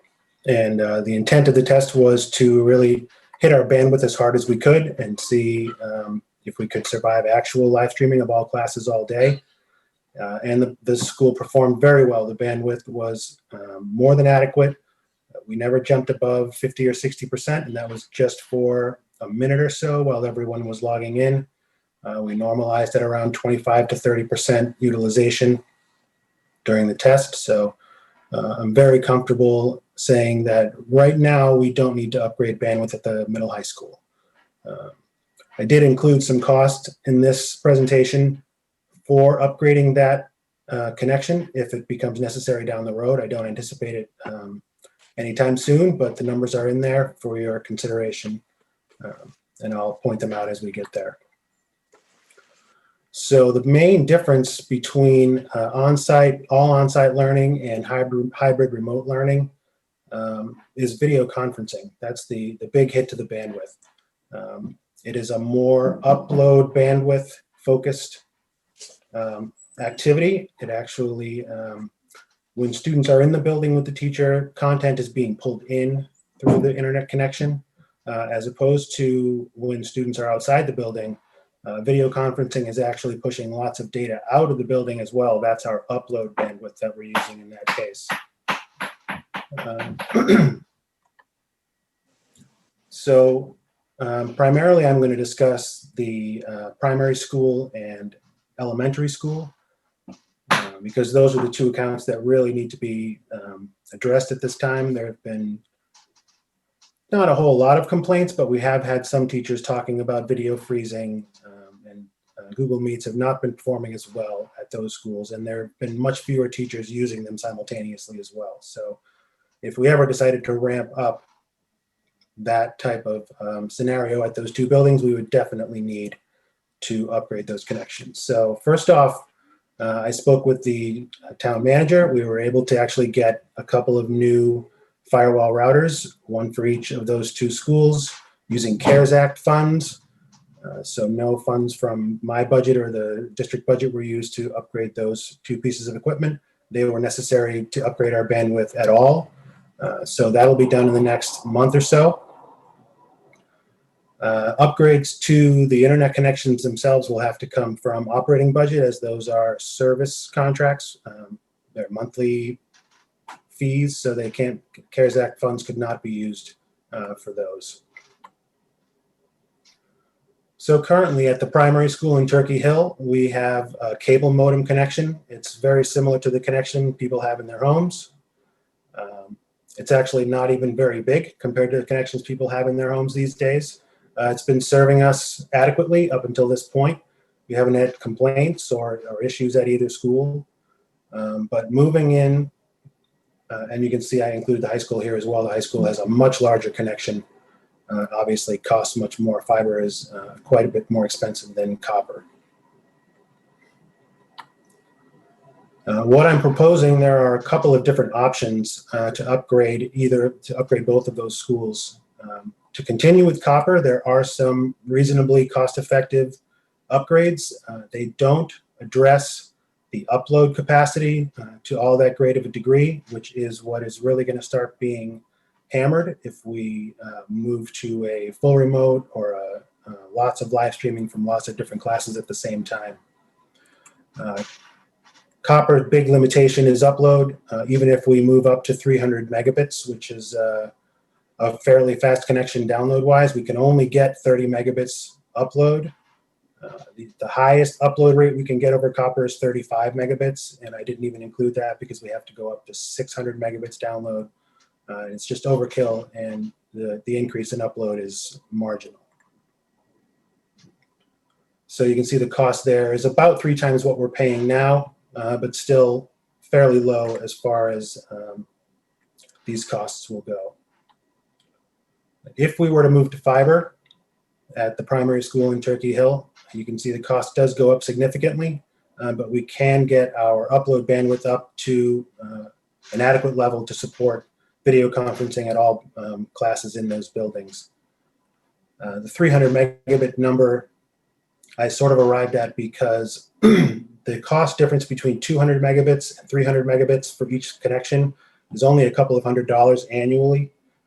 And as you'll see in a slide down the road, if we actually do upgrade to the 300 megabit connection at both schools, Comcast will absorb construction costs. I moved on just so we can have that information up there. There's approximately $29,000 in construction costs to upgrade both of those buildings to fiber. Comcast will roll those costs into the contract if we upgrade both buildings to that level. So a big component of this is our E-rate reimbursement. E-rate is run by the FCC through the Universal Service Fund, administered by the Universal Service Administration Company. It's federally funded program that reimburses us for internet connectivity in the schools. So due to our rate of students on free and reduced lunch, we receive a 60% discount on internet services. All the costs that I've outlined in this presentation are based on that 60% discount. And thankfully, USAC has opened a window for applying for bandwidth upgrades due to COVID to support remote learning. But that application window closes at the end of next week. So if we decide to make a move on this, we should probably do so very quickly. I can get that application process started next week so that we would actually receive the 60% discount on those services. After next week, if we were to upgrade, we would be paying the full cost. So those costs would go up more than double. It would be a significant increase. And that is all I had on those. If there's any questions, I'm happy to answer.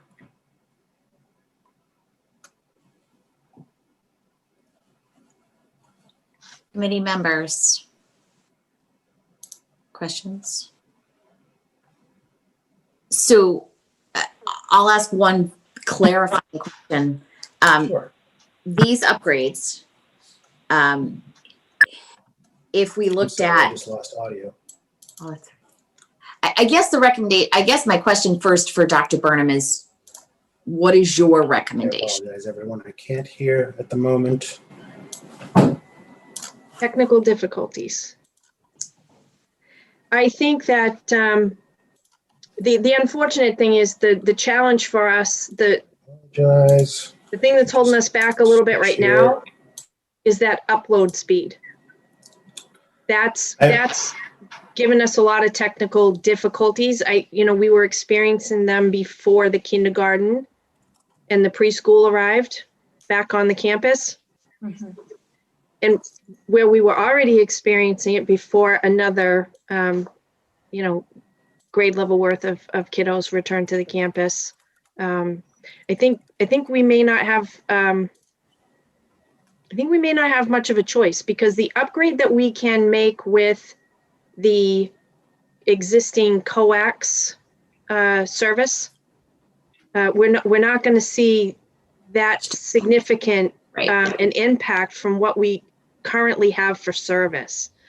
One of the things that I think about when you think about taking this on, because again, it's going to be a budgetary impact years down the road, because it's an increase to the monthly service cost. Mm-hmm. But we just invested in a whole bunch of devices for the district. And when COVID is no longer an issue, we're not putting those devices on the curb. We're going to still have them, and we're going to continue to use them. And some of the things that we're hearing are, was it Mr. McGrath that told me that he got feedback from parents, maybe Mr. Santry did as well, that it was so much easier to attend open house virtually. Could we continue to do this model moving forward? Because of the COVID conditions, we've asked the teachers during the open house sessions to be doing that from home so that our custodians can clean the building and disinfect the building. once COVID conditions are no longer an issue, if parents want to continue with this model of a virtual visit for an open house, teachers would prefer, I think, to be able to do that from school. And again, we're going to have a lot of this video conferencing going on. Beyond, I think beyond just what we're doing for this year. I would be very cautious if I thought that this was just going to be this year. But I don't know that it's going to be just this year. You know, the talk about a vaccine, they're not testing on children. I don't know how long it will be before there will be a vaccine for children. I don't know how comfortable staff will be returning to, you know, a full normal school model when the risk is still very present for them. I don't know what this is going to look like from the state level, what they're going to endorse or allow for things moving forward beyond this academic school year. But I think if safety, health safety remains a concern, there's a possibility that we may see a model like this continue, or we may see many families, if the move is to go back to school, families not feeling comfortable with sending their children back to school full time, and they may prefer to stay in a remote model. It's a challenge. I mean, because it's not just an extra $100 a month that is going to remedy the situation. Some of the equipment, obviously, as referenced, was funded through CARES. How operational, you know, in looking at the presentation, funded through the operating budget. So that would be, it sounds like this is something that you are recommending. And if so, then you will be building into The budget. And in the moment, because obviously we're going to need to pay for this, for a portion of this now, and not all of it is CARES funded or can be CARES funded, where would those funds come from? And I'll invite Mr. Cassidy to join the discussion at this point.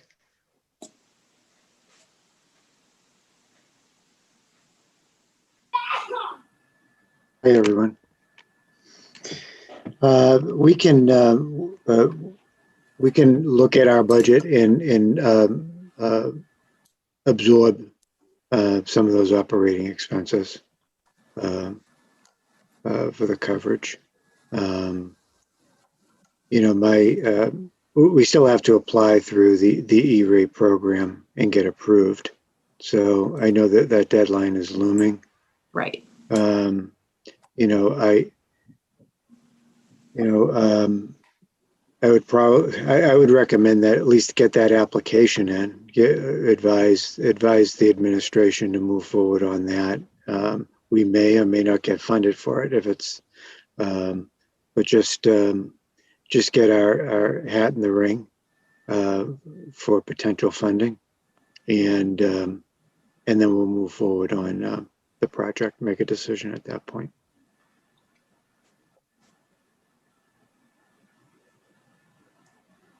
Any other questions from the committee? I apologize for the audio issues. I believe I fixed them. So if there are any technical questions or any other questions, I can hopefully answer them. So this, I guess one question, technical I did have, Mr. Melandrinos, was the in looking at the time to implement. That's from that is once we are approved, assuming that this is voted and approved. And Correct. We're assuming that comes through getting that 60% discount. Then the time to implementation is Yes, for the fiber upgrade. Times listed. Yes, about 60 days, and for the copper upgrade, fairly quickly, 7 to 10 days. Okay.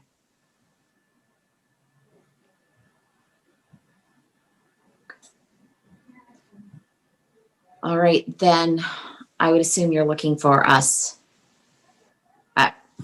to put forward an approval via a motion, yes? To at least pursue the possibility. Okay, then if there are no other questions from the committee, I will take a motion.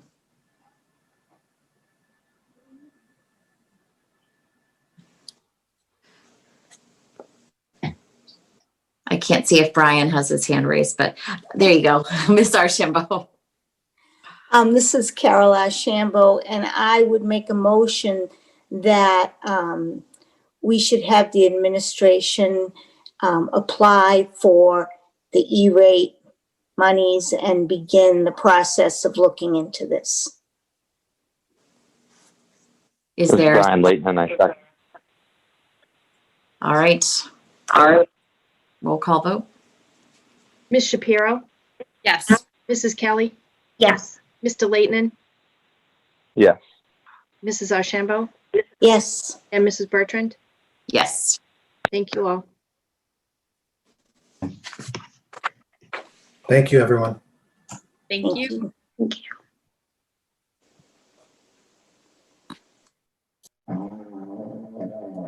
And so now looking at Q2 learning model, parent options. So I had mentioned this at the last meeting in the context of the superintendent's report. And what I am proposing, we had originally told families that they could revisit their choice for learning model quarterly. Given the work that's involved, and Mr. McGrath and Ms. DeSandre are here tonight, that they can share some of their experience with this. The constant flux of parents calling and making a change to remote learning, hybrid, back and forth, particularly at the high school level, is going to involve a lot of time spent rescheduling students. You know, in simple times, that might not be as big a challenge, but every single class section, every single class that's running every single period, the cohorts need to be balanced. We can't just put too many kids into a class because they need to be in a class. We need to keep the kids socially distanced in the classroom. So there's a lot of work that has to go in to rescheduling all of these kiddos. The bus is another big consideration. The bus has limited seating capacity with the social distance requirements, right? We are seeing challenges because we have new students who have registered. Is there space on the bus? We have folks who live in town and registered for the bus back in August, but they have now moved, so they have a new home address, and now they need to be on a different bus. So this is going on a fairly regular basis, day to day. The number of changes for the bus was so the volume was so great that I had to get to the point of funneling all requests to change a bus transportation issue through my office, because the folks at D-Bus were becoming very overwhelmed with the calls coming in from parents, coming in from the secretaries from different schools. So they funneled everything up to my office. Liz would compile the list for the day and then get on the phone with D-Bus for about an hour or more a day, going through all of the changes that have to take place. And then they have to get those changes relayed to the bus drivers. It's an awful lot of work. And I think that I think that what we need to do is we made a commitment that parents could make a different choice. We're going to honor that. People will have had enough time now to kind of get a sense of how hybrid is working, how full remote is working, and if it is or isn't working for their family, and if they want to make a different choice. So we will, I'm still saying that we will allow parents to make a different choice for Q2. But what I'm saying now is that will be the last option for choice. Whatever parents select for Q2, they are essentially selecting for the remainder of the year. So that we can make sure that we get the bus routes all settled down, and scheduling taken care of, cohort assignment balanced, and then provide some stability for the rest of the year. Because we know that there will be external forces that will probably create some instability for us. So if we can at least try to secure some stability for the things that we can control, I would like to do that. So what we would do with your approval is get a change request out, a form out to families, let them know that they need to let us know if they're going to look for a different learning model for their child or children for Q2 and the remainder of the year. We would get that form out by the end of this week, and we would look for everyone to notify us by midnight, Monday, October 19th. So folks will have a little over a week to give consideration to the move. After that date and time, though, my recommendation is that we're not honoring requests. No changes after that point, unless for some extraordinary conditions that we would evaluate on a case-by-case basis. We would not want to deny a child if changing the model was going to have a benefit for their learning. But again, that would be on a case-by-case basis.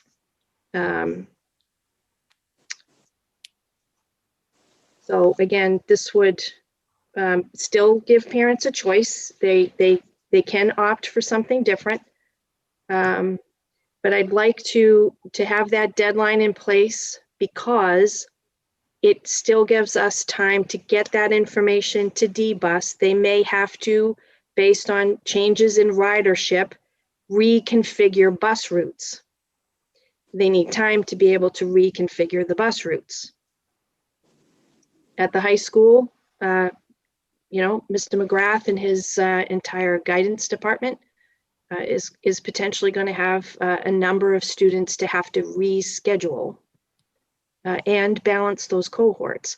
I'd offer an opportunity for Mr. McGrath or Mr. Santry to talk about,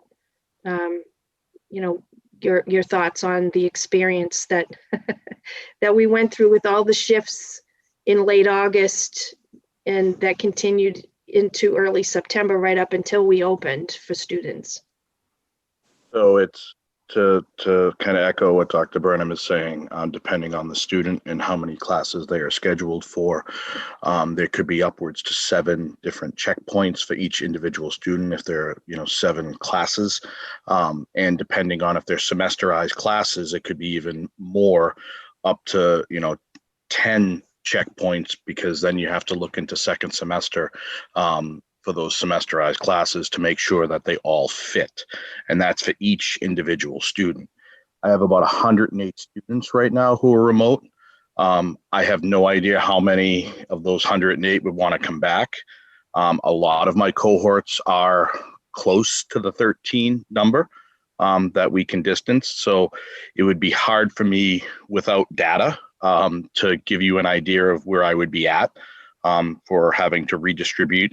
If 100 want to come back, again, I don't want to speculate, but I would need to have a very candid conversation with the superintendent once I have the data. So again, I don't want to sit here and speculate till I have that data in front of me. I do want to say that all the students who are on EduSeer, those funds have been allocated and those funds will not be refunded. So any students that we've had to educate on EduSeer, those funds are spent. So we won't be getting a refund on any of those funds. The ad drop has gone by, so that money is spent. So I would be having a conversation with the superintendent once I have the data. So I'm very glad she's recommending the date of October 19th, because I'm going to need some time, depending on how many elect to change their model, to make it all work and make the puzzle fit. And I am also happy that she is recommending that they stay in that model, because it is an awful lot of work. And as we get to the end of the year with MCAS testing and senior planning and AP, there's just, there's a lot of work that has to be done, and making sure with evaluations and things. So, I'll be spending an awful lot of time just on scheduling. And when you're doing that, other work is not getting done that needs to be done. So I am happy that she is recommending that after Q2, that is kind of the final. And I do agree with her that parents and students have already had the time to kind of figure out what's working for them or what's not working for them. So they should be able to make an informed decision on whether they want to stay with the current model or change their model. One quick question. I'm assuming that cohorts would not change. So for example, if there's, or that nothing would change for hybrid students. Current hybrid students, no one's going to be displaced or moved or things like that to accommodate someone who decided to change their mind. Well, that is correct, Wendy. My thought process, I might have to move cohorts. I did assign cohorts to our remote students, but depending on how many come back, the students coming back into the building, yes, I will need that flexibility depending on how many come back to flip. So the current students who are in hybrid, no, they would not be displaced, but students coming back in, I might have to flip their cohort depending on where my numbers are, what their class, what they're taking. Got it. So I would need that flexibility. And again, I hate to speculate because I don't know if I have, only 20 coming back, that's going to be much more manageable. If I have 80 kids coming back, again, I will keep the superintendent apprised once I have the data, but I'm very reluctant to speculate until I have the data. And one other thing that I'd offer for consideration, if there's a significant change, we may need to reassign teachers. So as an example, if currently I have one teacher teaching, remote kindergarten with the support of a paraprofessional, but that number is around 30. If I had another 10 kindergarten students looking to get into a remote model, I may have to collapse classes because those kids are coming out of teachers' classes. So teachers may have a very small number of kiddos actually coming to the campus now because they've moved into a remote setting. I need more teachers to teach remote. And it's not right that I've got a teacher who's teaching 3 children who come to school on Tuesday and Thursday. So we may have to collapse classes and reassign kiddos and reassign teachers. We don't want to keep doing that all year long. If that has to happen, it happens once, it happens now, and we settle in for the rest of the year. I guess my question is, why is it happening at all? Because shifts like that are huge, and that's really unfair to students. That's an unfair prospect that somebody else gets to change their mind when they had time to make a decision, expanded time to make a decision. We allowed people to go past the deadline, make changes, and now students who were anchored in a decision are going to potentially have to, be displaced or have change. I'm not clear why that's a good decision. I don't know how the rest of the committee feels, but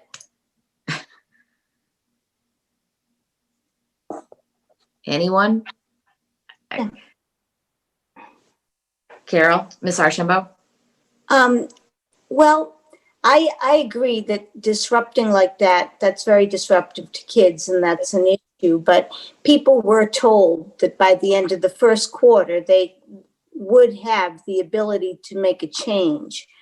I would hesitate to disallow that change just because of the way it was framed initially. it's unfortunate both ways, you know. Ms. Kelly, You're muted. you're muted. Laura, you're muted. Sorry. I do agree with what Ms. Archambault just said. It's not ideal. Unfortunately, we did portray that though out to the community that this is what we were going to do. It's certainly not ideal if it's going to be so disruptive that kids have to be moved from classes, but I think we do have to honor what we did tell the community. Ms. Shapiro. Not to beat a dead horse here, but I also agree that like we should honor that. And additionally, I think it's concerning to strip the ability for students to go remote if they are in a hybrid plan because of like safety concerns, because obviously like we've talked about it time and time again that things are changing so rapidly, like not only in like Massachusetts, but like everywhere. And I think there are certain circumstances, like for example, if you have like an elderly or immunocompromised family member move into the household or something like that, like because this is student safety we're talking about, I would hate to have a student go to school feeling like their health is at risk, because how are they supposed to learn in an environment like that and where things are changing on a daily basis, never mind quarterly? I guess I fully understand not allowing students to go from remote back to hybrid because of all the scheduling and bus issues and stuff like that. But where it's a safety concern, I would hate to have a family feel like they're at risk and stuck in that plan and have to choose between their health and like just not sending their kid to school. So I guess that's my only concern, is that it was my understanding in the beginning that students could go from hybrid to remote at any time that they felt unsafe. And so I'm wondering if that would be evaluated on a case-by-case basis. Yes. Okay. Yeah, it just wouldn't be an open period of time where we would offer that again. If conditions change for an individual, whether it's their own health or other circumstances, again, it would be evaluated by the team of teachers and the administration as to what the appropriate move for an individual student would be. Okay, thank you.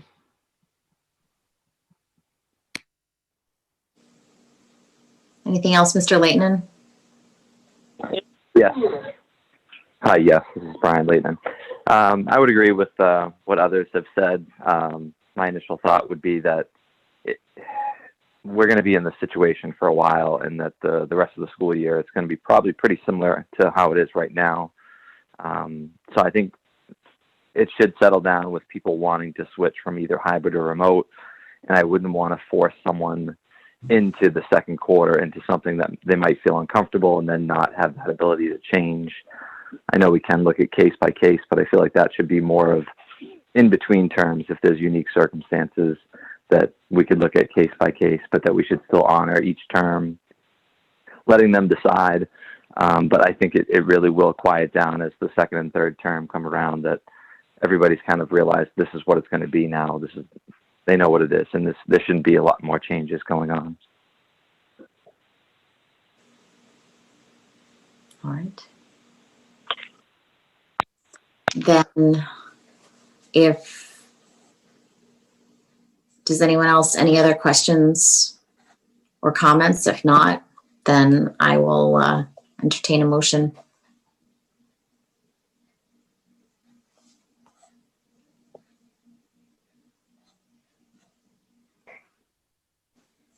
Anyone? Ms. Archambault? This is Carol Ashambo, and I will make a motion that families are able to decide to move models at the end of quarter one. But after that, they need to stick with the model they have unless their circumstances change, and on a case-by-case basis, that would be discussed. Is there a second? Ms. Kelly? This is Laura Kelly, and I second that motion. Roll call vote. Mrs. Archambault, Yes. Mrs. Kelly, Yes. Ms. Shapiro, Yes. Mr. Leighton, Yes. And Ms. Bertrand? Yes. All right, unanimous, thank you.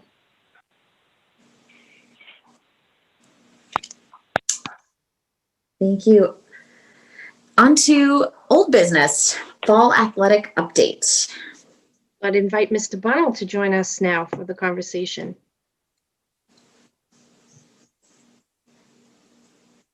I'm here. I'm just trying to get like a better connection.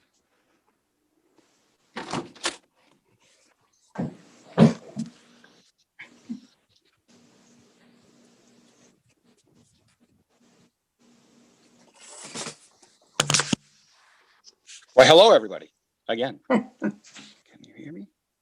All right. So I can't see me though. There we go. Thank you for having me tonight. I won't take up too much of your time. Basically just plan about an hour for my presentation. So, no,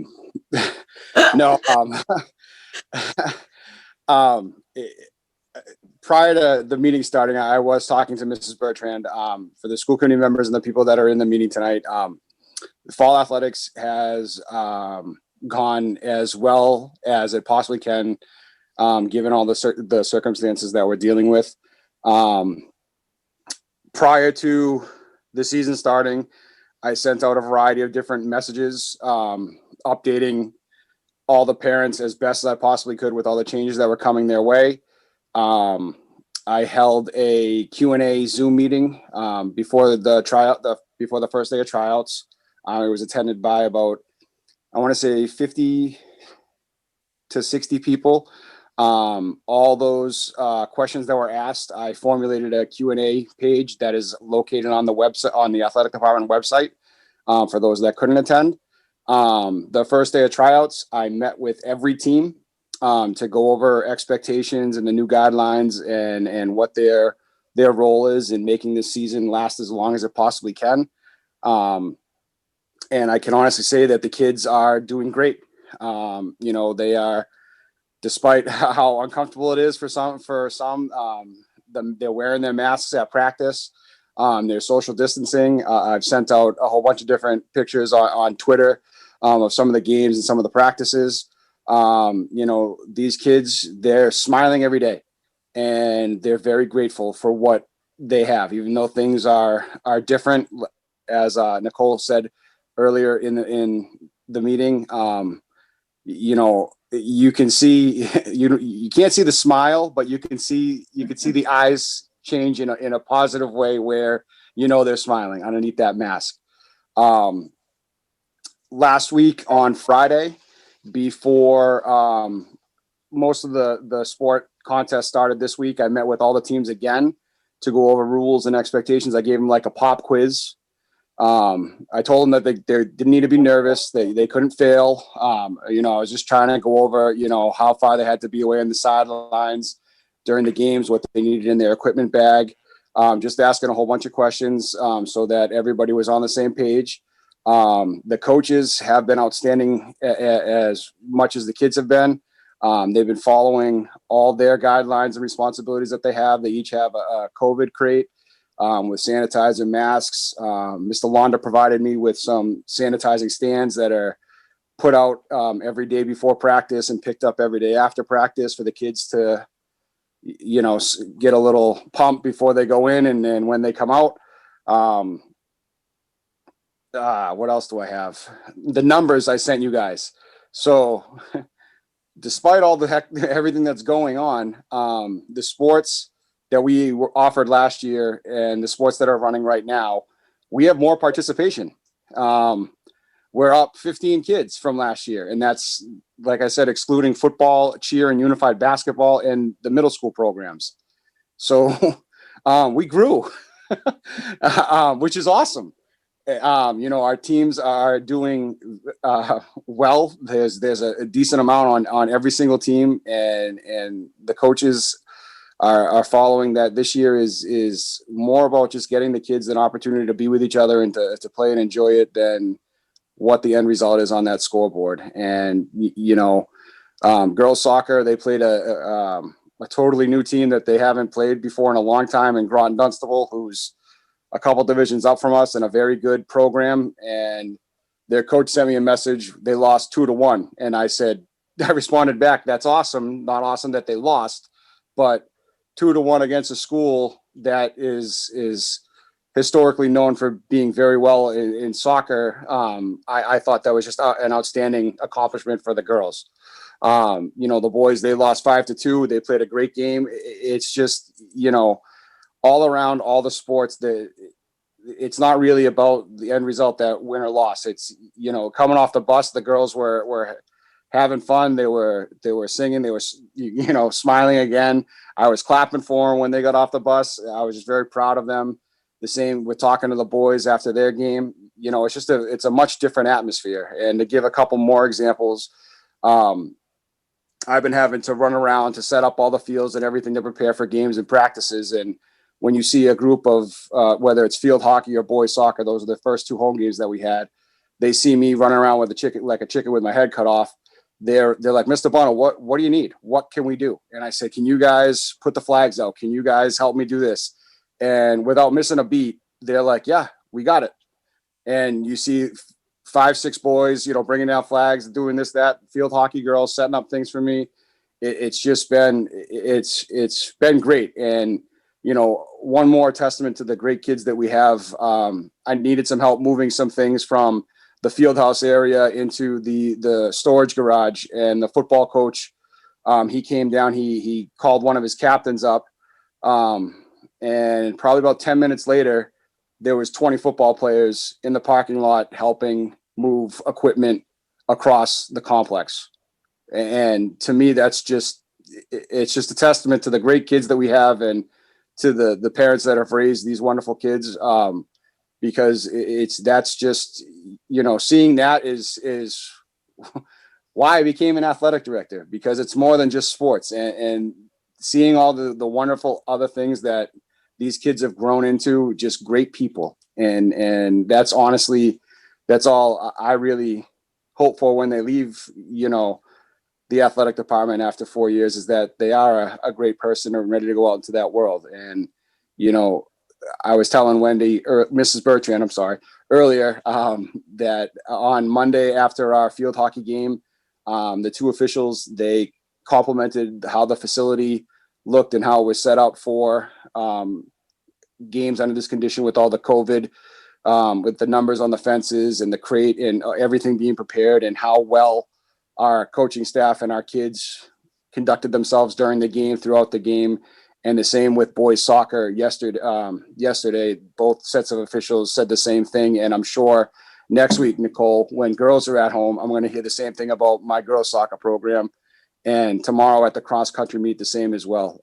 I just can't express how proud I am to be an athletic director right now of the Blue Knights athletic department, because these student athletes have just blown me away with how well they've carried themselves, conducted themselves, and are trying to make sure that they have this for as long as they possibly can. They're doing a great job. And that's pretty much all I got. I had one quick question. Sure. Fire away, Wendy. I'm ready. Just out of curiosity, last week in moving, the state moving to part 2, phase 3, that did change some things around gathering sizes. Does that have any impact? I haven't seen anything from the MIAA, but. So, yeah, no, that's a great question. A lot of people on the sports medicine committee for the MIAA that I just had a meeting with on Monday, were not happy with the governor's decision to do that. Especially athletic directors, because we had been planning all along based on those current guidelines that he originally released. And that's what we had set everything around. The District 3 had a meeting on Monday. We were keeping status quo this week for 50 people to see how it went. I can tell you that for the most part, the first couple of games that we had, there was a lot of there's a lot of extra foot traffic that I know Dr. Burnham had discussed this morning. Just trying to staff, all areas of our lovely open campus to try to make sure people don't enter the arena area is becoming a little difficult, because I try to put up cones. I'm trying to block off areas to send them around the school, but they're still managing to either get around that or sneak in, and then I'm having to go over and say, and they're good. You know, when you go over and talk to them, for the most part, everybody's been good about, you know, oh, I didn't know, I'm sorry. I'm like, well, that's kind of why the cones were there. But you know, it is what it is. Well, you can't be here. You gotta go the other way because of this. So it is that in itself is a little hard. And I was a little disappointed with some of the parents when, you know, they were told that they could have 2 people come, and they tried to push the envelope, and some people show up with like 5 and be like, well, I'll just stand way over here. No, that's not how it is. You get 2. So, you know, if I want to say let everybody come, but it just, I don't have enough right now to staff to ensure the safetiness that is needed, and to meet the guidelines, to make sure everybody's, you know, checking in, has their pass on, is spaced out, along with during the game, going down to sanitize the balls, making sure it's a little hard to do with 50 people. And then if you're going to give me another 50 people on top of that, if you want me to do that, I'll be more than happy to next week to expand it, but it's just going to make things just a little more difficult to find people to help, because some people that I've called up that I could rely on in the past have been a little nervous to come down and help out, giving the current conditions. And I totally understand that, and didn't want to push them any further when they told me that. So that's where we stand kind of right now. But there is a little caveat to that, I guess, for the senior nights, which field hockey, they're having theirs next week. Having those additional family members like Grammy, Grandpa, Meme, Pepe, Nani, you know, all those important people there, because of the extended allowance of people. I did feel that on that night and that special occasion that would be okay to let those people in, and we're still going to be within those guidelines. And it would just be for, you know, field hockey has 4 seniors, soccer has, boys soccer, I want to say they have like 5, and girls soccer, Nicole, you help me out. I think Seniors, there's 7. I was going to say it's like 5, 6, and 7. So, you know, when they have their senior nights, if they wanted to bring those additional people, as long as everybody can still maintain the social distancing and have those things on, I was very open to allowing that to occur, because that is a special night, and I want them, you know, to be able to enjoy that as best as they possibly can, given the conditions that we're in. So seniors get to bring all family, or it's for people? They're giving me a list. Some people had asked to have, you know, both sets of grandparents and their brother, sister, mom, dad.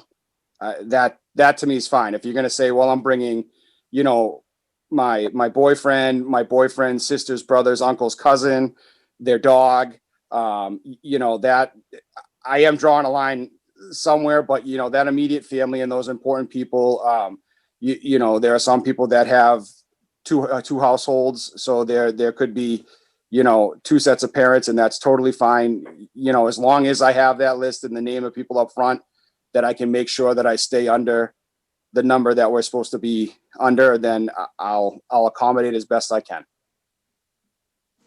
Thank you. You're welcome. Any other? How'd I do, Nicole? Was I good? Did I sum it up? That was perfect, Mr. Bono. Everything was perfect. Excellent. Well, thank you, Mr. Bono. Then we're going to move on. An update on the FY21 budget and coronavirus expenses. And this is where Mr. Cassidy will jump back into the conversation.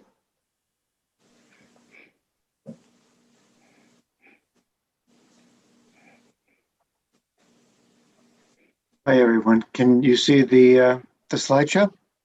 Yes. Okay, that's good. Hi, I'm Mike Cassidy, and I'm the business manager for the Lunenburg Public Schools. So nice to see everyone tonight. So I wanted to give everybody an update on my view of the budget moving forward.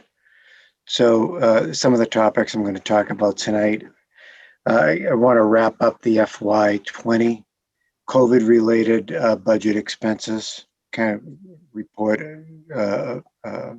give you a final report on some of those numbers, provide a COVID grant update. This is an unofficial FY21 personnel report. It's not. It's more or less what is unfilled, not what has been filled. It's not our typical personnel report, and an FY21 budget update as it relates to COVID expenses and closing with recommendations. So just to kind of wrap up FY20, and I had been reporting this out a number of times, but there were some big ticket items that came out of the FY20 budget.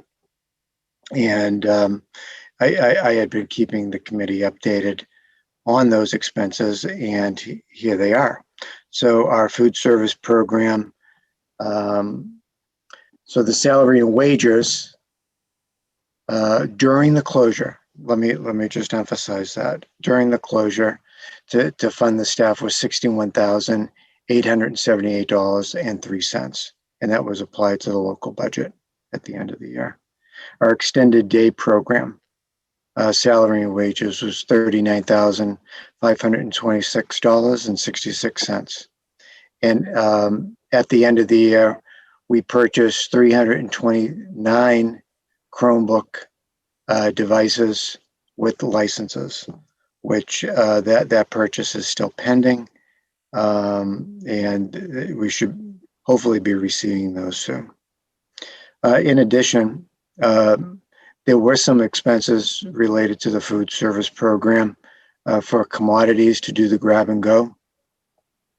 Those did not hit the local budget because we did receive some reimbursement through state and federal programs. So that amount, that $13,000, that was a cost during closure. It wasn't a cost on the local budget. So I just wanted to highlight that. So also in the FY20 budget was our facilities and grounds. So there are two big expenses. I kind of separated them. So at the beginning of the whole pandemic and prior to the closure, Mr. Londa was beginning his purchase of PPEs. And that includes the actual, we bought some equipment and a lot of supplies. His purchases added up to $11,231.81, which were used right before the closure started. So we were disinfecting a lot and buying a lot of gloves at that time. And then for a larger purchase, we had a $50.38 purchase to prep for the FY21 school year. So this very, very large order, and we bought all these items off of vendors, off the state bid list. So there was the best pricing that was around. This was the beginning of our 12-week order. That was a recommendation from DESE. And just to kind of go through, the slide indicates all the details, but it's our gloves and face masks, disposable gowns, medical goggles that our nurses would be using, and some of our special ed staff. Face shields, we bought a large supply of face shields for adults and children. KN95s. At the time, we couldn't find any N95s, so we ended up getting the KN95s, which are doing the trick for now. We bought a lot of hand sanitizer. We bought gallons of it, and we bought desktop units. So I think we're good with hand sanitizer for a while. And then I had an opportunity to buy some sanitizer sprayers. Handheld ones and then backpack ones. So very lucky that we got those items. So once again, those were FY20 expenses. These were FY20 supplies, prepping for FY21.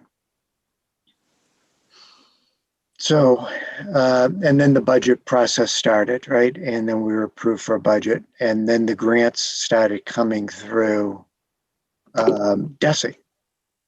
And one of the first grants that we were able to land was a remote learning grant, and it was $55,735, and that was to supply iPads for our primary school students.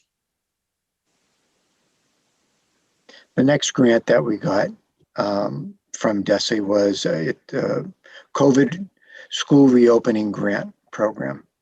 And this grant, it's not noted in this slide, but it is noted in your memorandum. It's the grant ends on December 30th, 2020. So a lot of the, we're going to front load a lot of our FY21 expenses as it relates to COVID response, the district response, into this grant. So you'll see a connection between this, the expenses in this grant and in this slide as there in the next slide. But I have reported this out so many times, but I just want to do it one more time, which is this grant's paying for our part-time psychologists from the start of the school year until December 30th, an interim guidance counselor, an interim assistant principal, a social worker, and a nurse substitute. So we have an additional nurse, which we just hired. She just accepted the job today in the district. The grant's also going to pay for a portion of the nurse, the lead nurse stipend in the district, custodial overtime, substitutes as it relates to COVID absences, and a portion of our food service director's salary as it relates to responding and to the grab and go program. So here is some really specific, after all the salaries are paid for, here are some specific items that this grant is going to pay for. We're going to buy additional PPE. So we have a philosophy, and I'm working with Mr. Londa. I'm working with Katie McGuire on trying to stay ahead of the curve on some of our purchases. So we are anticipating doing another purchase of PPE probably within the next 2 weeks, and we're likely going to do another one sometime in December. So what we're going to buy, we don't know yet, or at least I don't know yet, because right now we've got the supplies loaded up in all the buildings, and we're monitoring the use of those supplies. So we've got our nursing staff looking at staff and student usage, and we've got our custodial staff looking at what our occupants are using. So it's And what I've learned, it's like I'm playing the stock market, trying to figure out what's going to be in short demand in a couple weeks.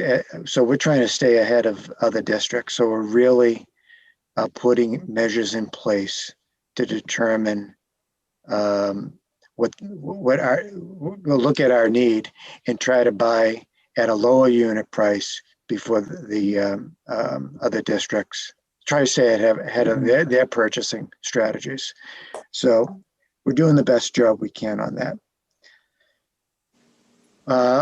Another expense is our unemployment cost expense as it relates to COVID. So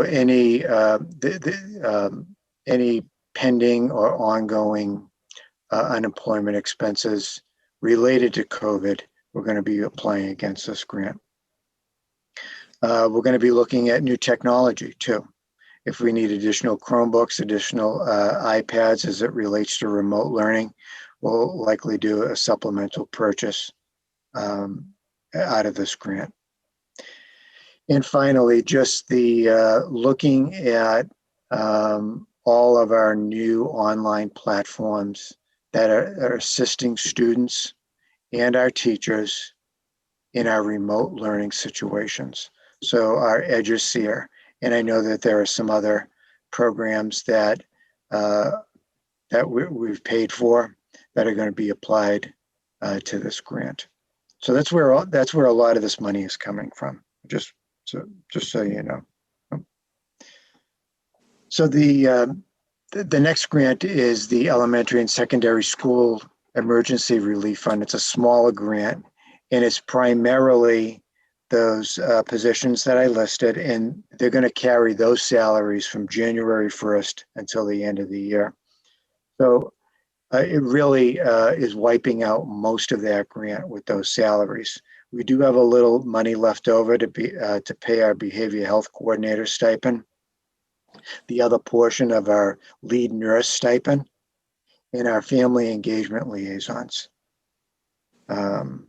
So, and I know some people call them family engagement coordinators. They're the same thing.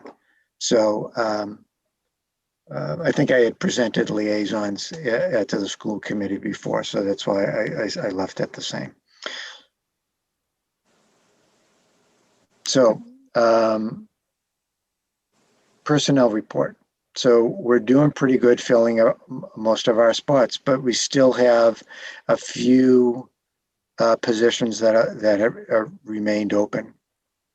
So, and this has changed in the last couple hours, not the last couple of days. So I know I had updated the report that I shared with the committee because the nursing sub for the year accepted the position. So I took that off of the memo.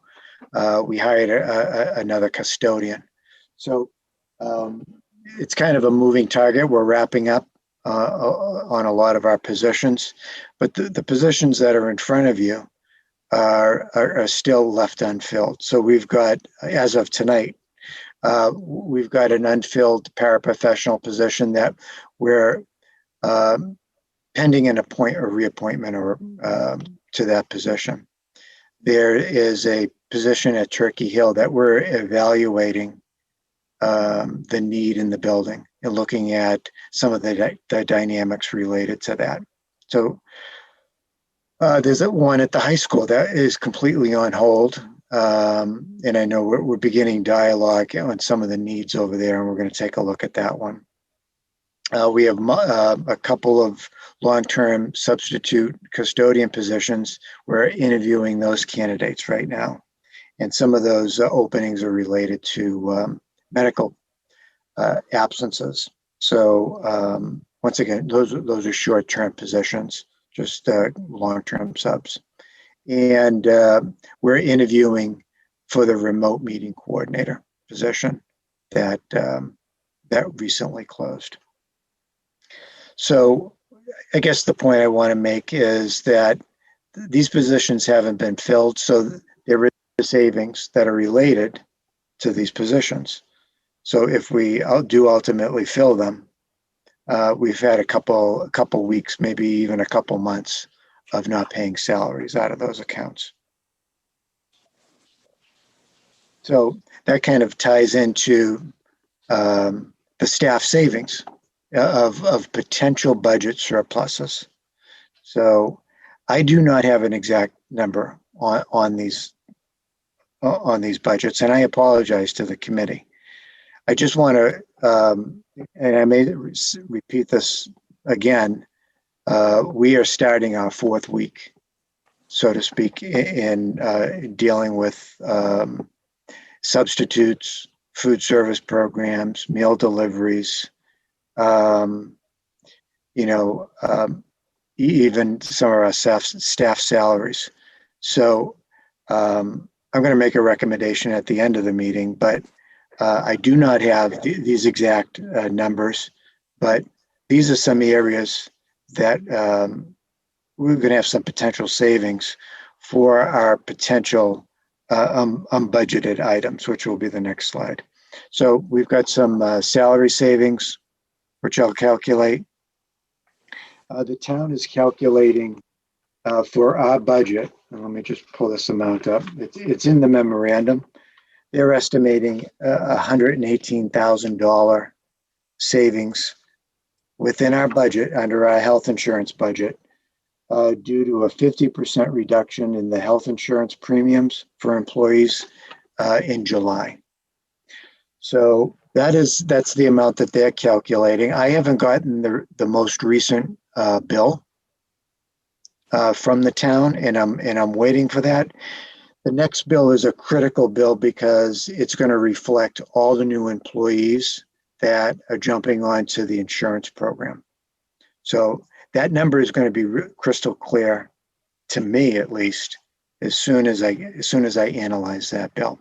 So it's not that I can't get the number. I just don't have that number right now. Another number that we're working on is our transportation.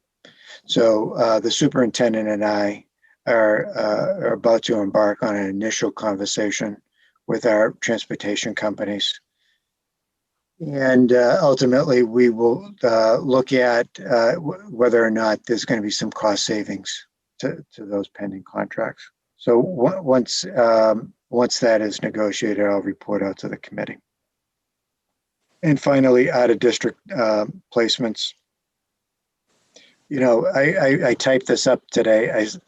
I said this could also be in a potential shortfall too, depending on, and it isn't in that slide, but we could get a new student that's going to have to be placed, or the remote model is not a good model for some of our students, and they have to be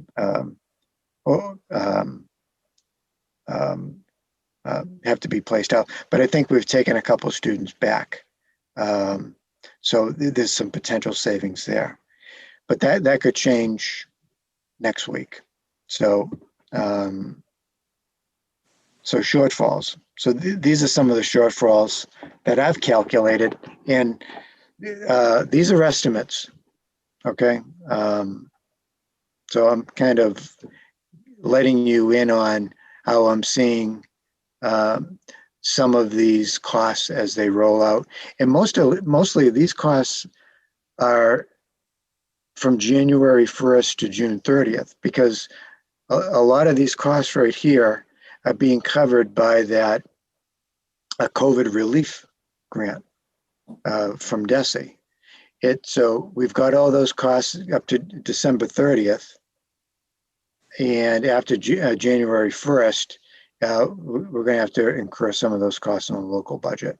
So these are some of the costs that I've estimated that the local budget is likely going to have to absorb.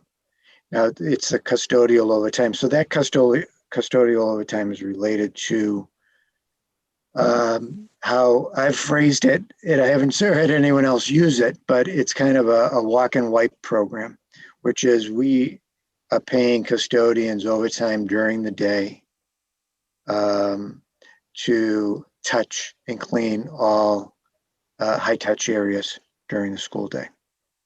So we are responding to some of the safety and concerns from the staff and it seems to be helping, and it's relieving some anxiety, knowing that our custodians are hitting some of those areas for a long period of the day.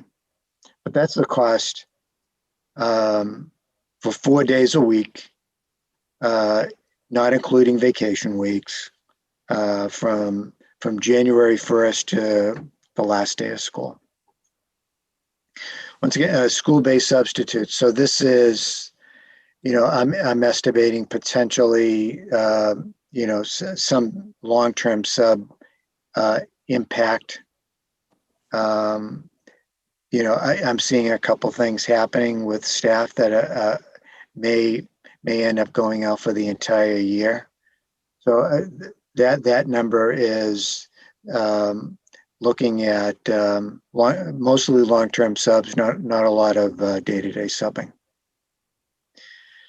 I had mentioned earlier that our plan is to do another PPE purchase in the next couple weeks, do another one with that COVID relief grant, probably in November, December. We're probably going to have to do another one, or maybe even two, between January and June. And maybe that second one is prepping for the following school year. And I don't know. And I'm not trying to put a downer or anything, but I would even imagine if we come back 100% next September, we're still going to have to replenish our sanitizer. There's going to be areas that will likely still have gloves and just safety precautions.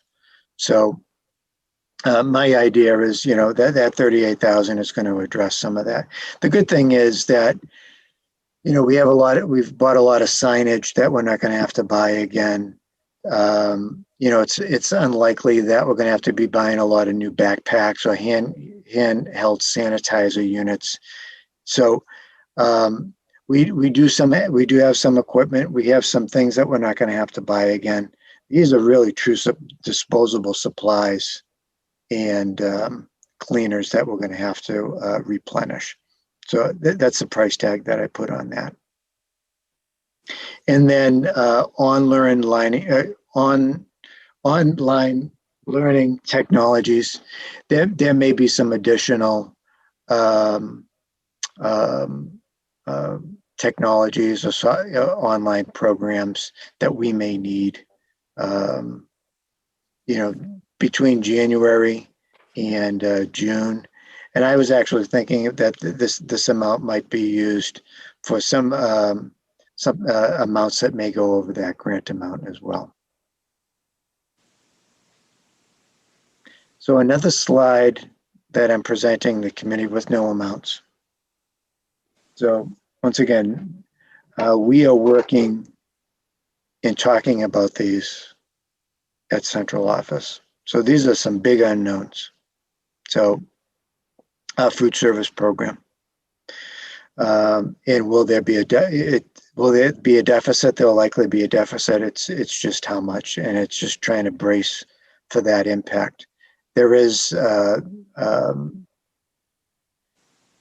because students are only reporting, half of our students are only reporting every day. It's less meals that we have an opportunity to spend, to sell. I'm sorry.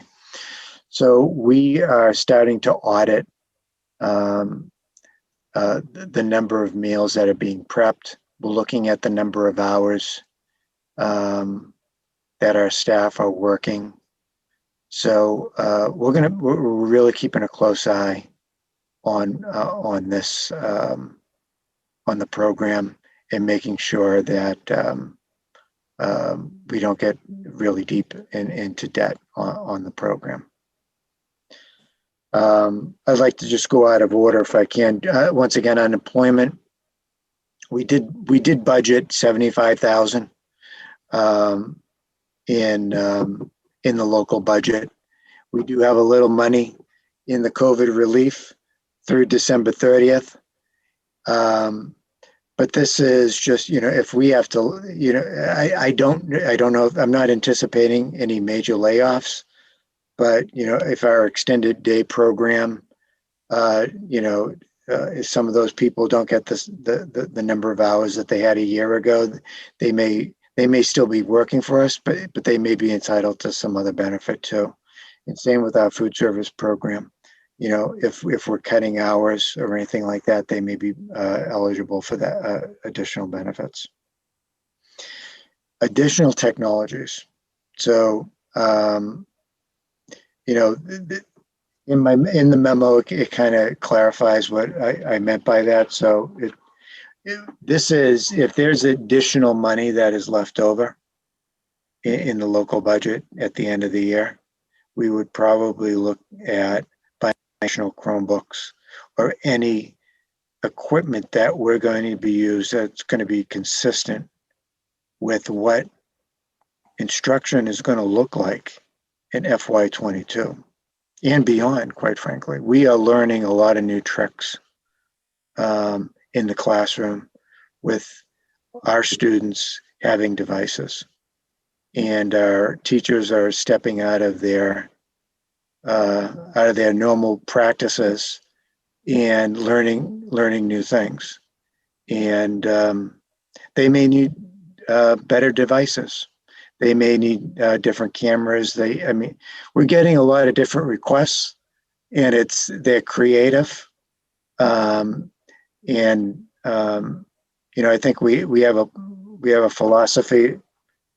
We have heard this philosophy at central office that, a lot of our purchasing that we're doing now is for the long run.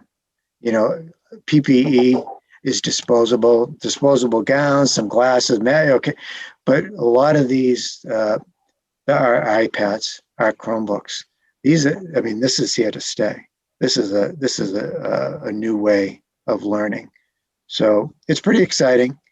But that being said, with that excitement and enthusiasm, we may identify some additional needs for technologies and equipment and purchases. And then in addition, that may cover some of the additional costs for any upgrades that are done at some of our schools too. So that's a lot of information to the committee. So I'm going to go out on a limb right now, and I'm going to say that I'm recommending to Dr. Burnham, I'm recommending to the school committee, I'm recommending to Ms. Archambault, who is the finance rep to the FinCom, which is, we are not looking or should be looking for an adjustment at this point from the town for additional money. I think we're good to go.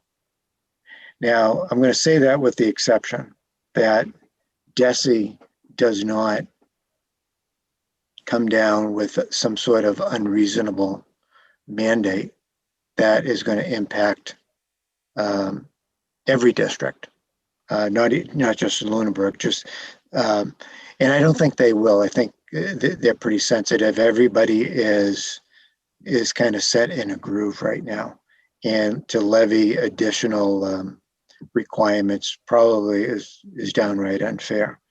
So my feeling is that we're good. We're on pretty solid ground right now with the budget that we have, with the additional DESE grants that we've received moving forward through the end of this school year.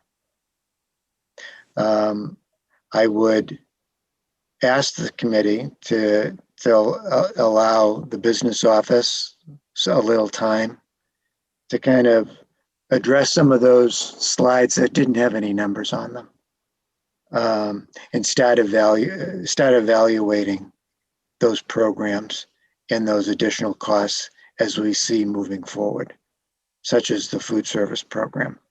Like I said, we're starting our 4th week of school. I don't have a lot of data to really look at shortfalls in that program yet. So after a few more weeks, a little bit more time, and that goes for some of the other unknowns too, looking at unemployment costs.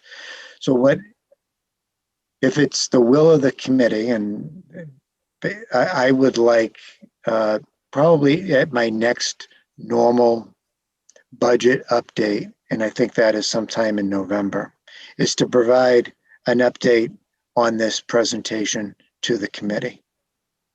I also want to report out to the committee that the superintendent and I are going to the finance committee tomorrow night and basically making the same presentation to them, and hopefully carrying forth the recommendation that I just presented to you. So it's a lot of information I just gave you. I guess the slide is asking, do you have any questions? So I'd like to turn it over to the chairperson at this time. And I will look to committee members. Does anyone have any questions? Ms. Archambault? You're muted. Thank you.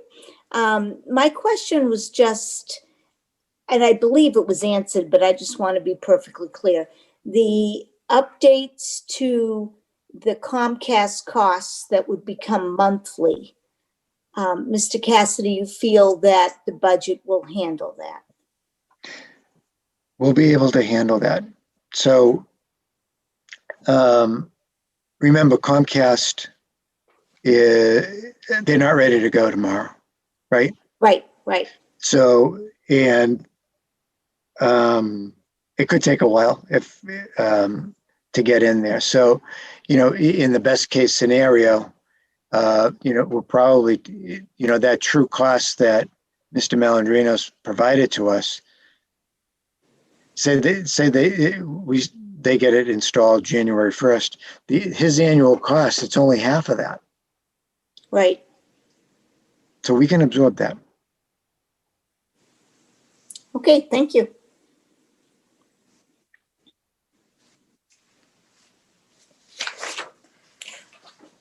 Anyone else? Mr. Cassidy, I did have one brief question regarding the reduction in healthcare cost. That was that actually surprised me a bit. Is that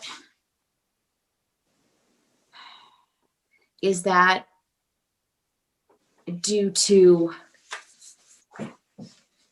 what is that due to? Because we can expectate, obviously in next year, we're probably looking at an increase, but. Yeah.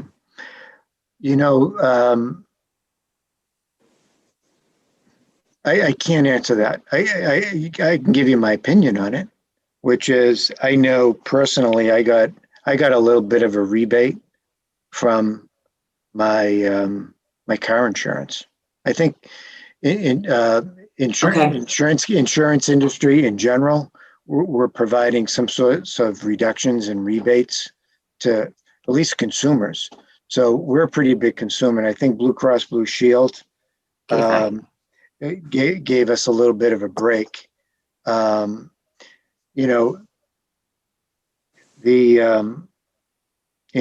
trying, it seems so long ago, right? But, in March and in April and in May, like no one was going to the doctors unless it was some sort of COVID related thing. So they weren't, they were charging the district for things that our employees weren't utilizing. I know personally I had a medical appointment canceled. So they weren't, we weren't reaping a benefit of an insurance payment or a policy. So I think Blue Cross Blue Shield provided some sort of relief to the employees at that time. 50% was what you said here. That was the number that stood out to me. So that's for that brief period of time when you're talking March till when offices reopened in that early June timeframe. But okay, thank you. Okay. And if there are no other questions, thank you. And Dr. Burnham, should we accept this report, vote to accept the report? Okay. Then I will, if anyone is willing to put forward a motion to accept tonight's budget report. Ms. Shapiro. This is Sophie Shapiro, and I move to accept tonight's budget report. And a second? Ms. Kelly. This is Laura Kelly, and I second that motion. Roll call vote. Mrs. Ashambo, Yes. Ms. Shapiro, Yes. Mrs. Kelly, Yes. Mr. Leighton. We lost him, I think. We lost I him. think we lost him a bit ago. Mrs. Bertrand. Yes. Thank you. Thank you, everyone. Thank you. Thank you. Thank you. Off to FinCom tomorrow night, so. You can tune in to watch it again. Hey, we're on first tomorrow night, I was told, so, that's good. Thanks. School calendar. So I had this on as an item for this evening in the hopes that we would have maybe come to some recommendation. Given that the high school bandwidth will support live streaming, teachers in preparation to start teaching in that way have been asking for some additional professional development. Obviously, we couldn't plan that in the first 10 days of school because we weren't sure we'd be able to have the whole building utilize that model. So I'm still in conversations with the union about the potential to move those Monday following the vacation week, full PD days, just for the high school, to potentially the next few Mondays. And then, of course, come those Mondays following February and April vacation, the high school kids and the high school teachers would follow a typical Monday schedule. They would not have the PD at that time. I don't think it's necessary to move the entire district at this point because the need for the PD right now is really focused with the high school teachers. But again, we weren't able to get to a resolution on that or for a formal recommendation for this evening. So when I have something, I'll be back. If they're looking to potentially use, let's say the next few Mondays, obviously next Monday is a holiday. So we're talking maybe the 19th and 26th of October. If that's the case, I would just ask for a special meeting just to make the change to the calendar to allow them to get that PD so that they can start learning the skills they need to effectively utilize that model for instruction. But that would be a relatively quick meeting. So we'll have to pass over that one for this evening.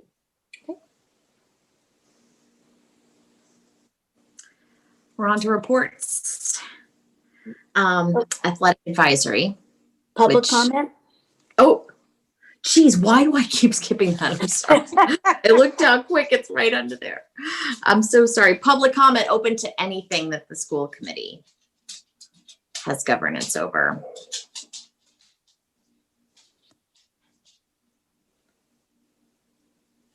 Not seeing any.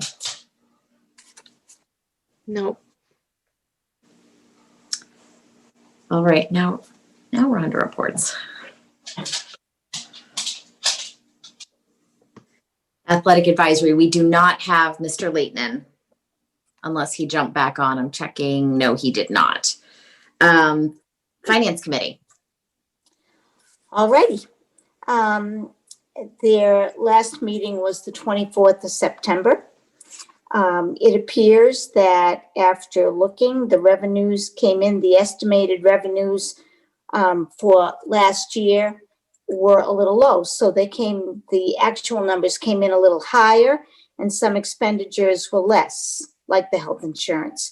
So there will be a $524,000 amount available for appropriation at the special town meeting. It was requested that Dr. Burnham and Mr. Cassidy attend tomorrow night's meeting to discuss the current state of the budget. There was additional discussion about the need for figuring out school IT situation regarding live streaming, which obviously we have done. The capital plan, there were many projects looking for funding, perhaps with some of that money that could be appropriated. The slide was too small. I couldn't see where our projects were on there, but they will be looked at again at the meeting on October 20th. And perhaps the capital planning committee person here knows more about that. And then any extra funds, the town manager said that she would probably recommend at the end of the day that they go into the stabilization fund. And their next meeting is tomorrow evening.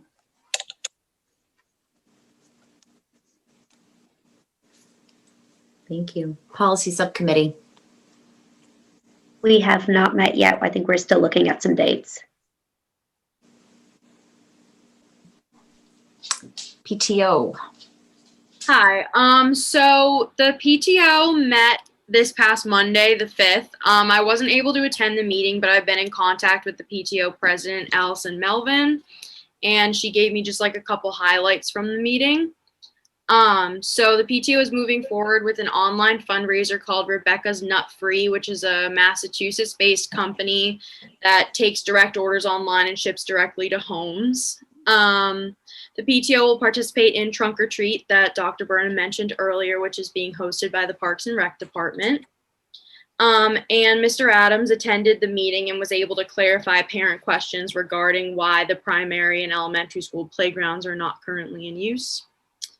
I wasn't able to get like formal minutes because they haven't been released yet, but I will probably get those soon.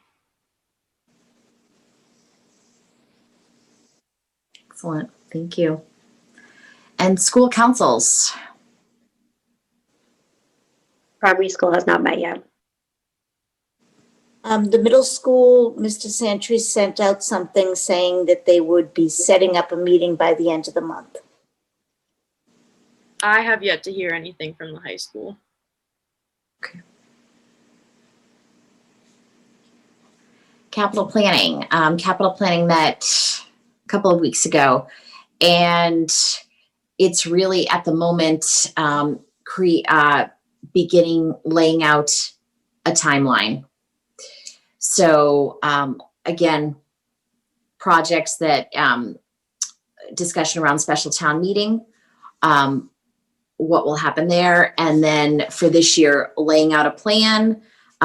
There's a rubric, so just kind of going over everything again to get ready to have presentations. So the first formal meeting for all of that will be October 20th. Wellness advisory. I also have yet to hear anything from Wellness Advisory. Paxal, and Paxal has not. Nothing there yet. Okay. TCP Building Design Committee. I wish Mr. Leighton were here, but I bet Dr. Burnham could give us a little update. I can. So Tuesday evening, they held a meeting. It was supposed to be a workshop meeting. I planned just to listen in, but they had several questions. So I was able to provide them some information. We, as the central office staff, we took a visit to the Ritter building on Monday. We also visited the Teen Center building on Monday, looking to see if these locations might be a good fit for us, that would give us the kind of space that we know we need in order to function the way we do and the way we want to. There were some challenges even with the Ritter building. Definitely challenges with the teen center. That's really not an option to relocate central office school administration into that facility. It would take an awful lot of construction internally to provide the kind of office space and functionality that we need. And even at that, I'm still not convinced that there's a layout that would work to develop that office space.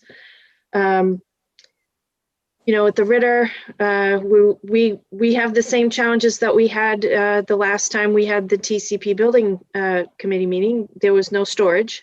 So we could either have ACE go with us to Ritter, or we could have storage and no ACE. So essentially, we still can't get everything that we would be looking for space in one central location. So I was able to convey that. Actually, Mr. Leighton was able to convey that information. And the focus of the meeting was actually to prioritize the uses of the building. So all of the members of the committee shared their thoughts on how they would prioritize all of the potential uses for the building. And of course, the use of the building for town offices is number one, because that's what started this whole conversation about the renovation in the first place. So it's totally understandable. Happily, the school offices came in as a second priority. The PAC, having a studio, generally speaking, was a third priority.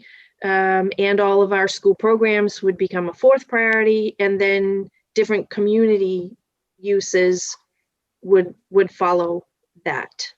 The priorities as listed by each individual member weren't necessarily completely in line, but the overall summative assessment of those priorities is what I just related to you. So at this point, I think we're feeling good that there's going to be an effort to find us the kind of space that we need, including our storage of our archive records, and potentially keeping the ACE program with us as well. So it's looking hopeful that we'll get some additional space. Excellent, thank you. And Lifelong Learning Advisory has not met. Topics for future discussion. Does anyone have any topics they would like to? I'm thinking I would like to keep surveys with the schools, updates on that, because we're at the, okay. That's an absolute going to happen. So we don't even worry about that. Okay. Perfect. All right. Then I will take a motion to adjourn. Before we adjourn, can I just say thank you to Nicole? She stayed the whole meeting. Oh my gosh, Nicole, you're still here. Great. I can't see everyone. Nicole, thank you. Yes, of course. You don't need to thank me. Thank you for having me, though. It was great. Thank you for that. Thank you for your update. And thank you. We'll look forward to seeing you again. Yes, me too. Thank you guys so much. Yes. Thank you. I'll take that motion to adjourn. Ms. Shapiro. This is Sophie Shapiro, and I motion to adjourn at 10:04 p.m. A second. Ms. Archambault. This is Carol Ashambo, and I will second that motion. Roll call. Mrs. Kelly? Yes. Ms. Shapiro? Yes. Mrs. Archambault, Yes. and Mrs. Bertrand. Yes. Have a great night, everybody. everybody. Good night. You. Bye. Good to see you guys. Bye.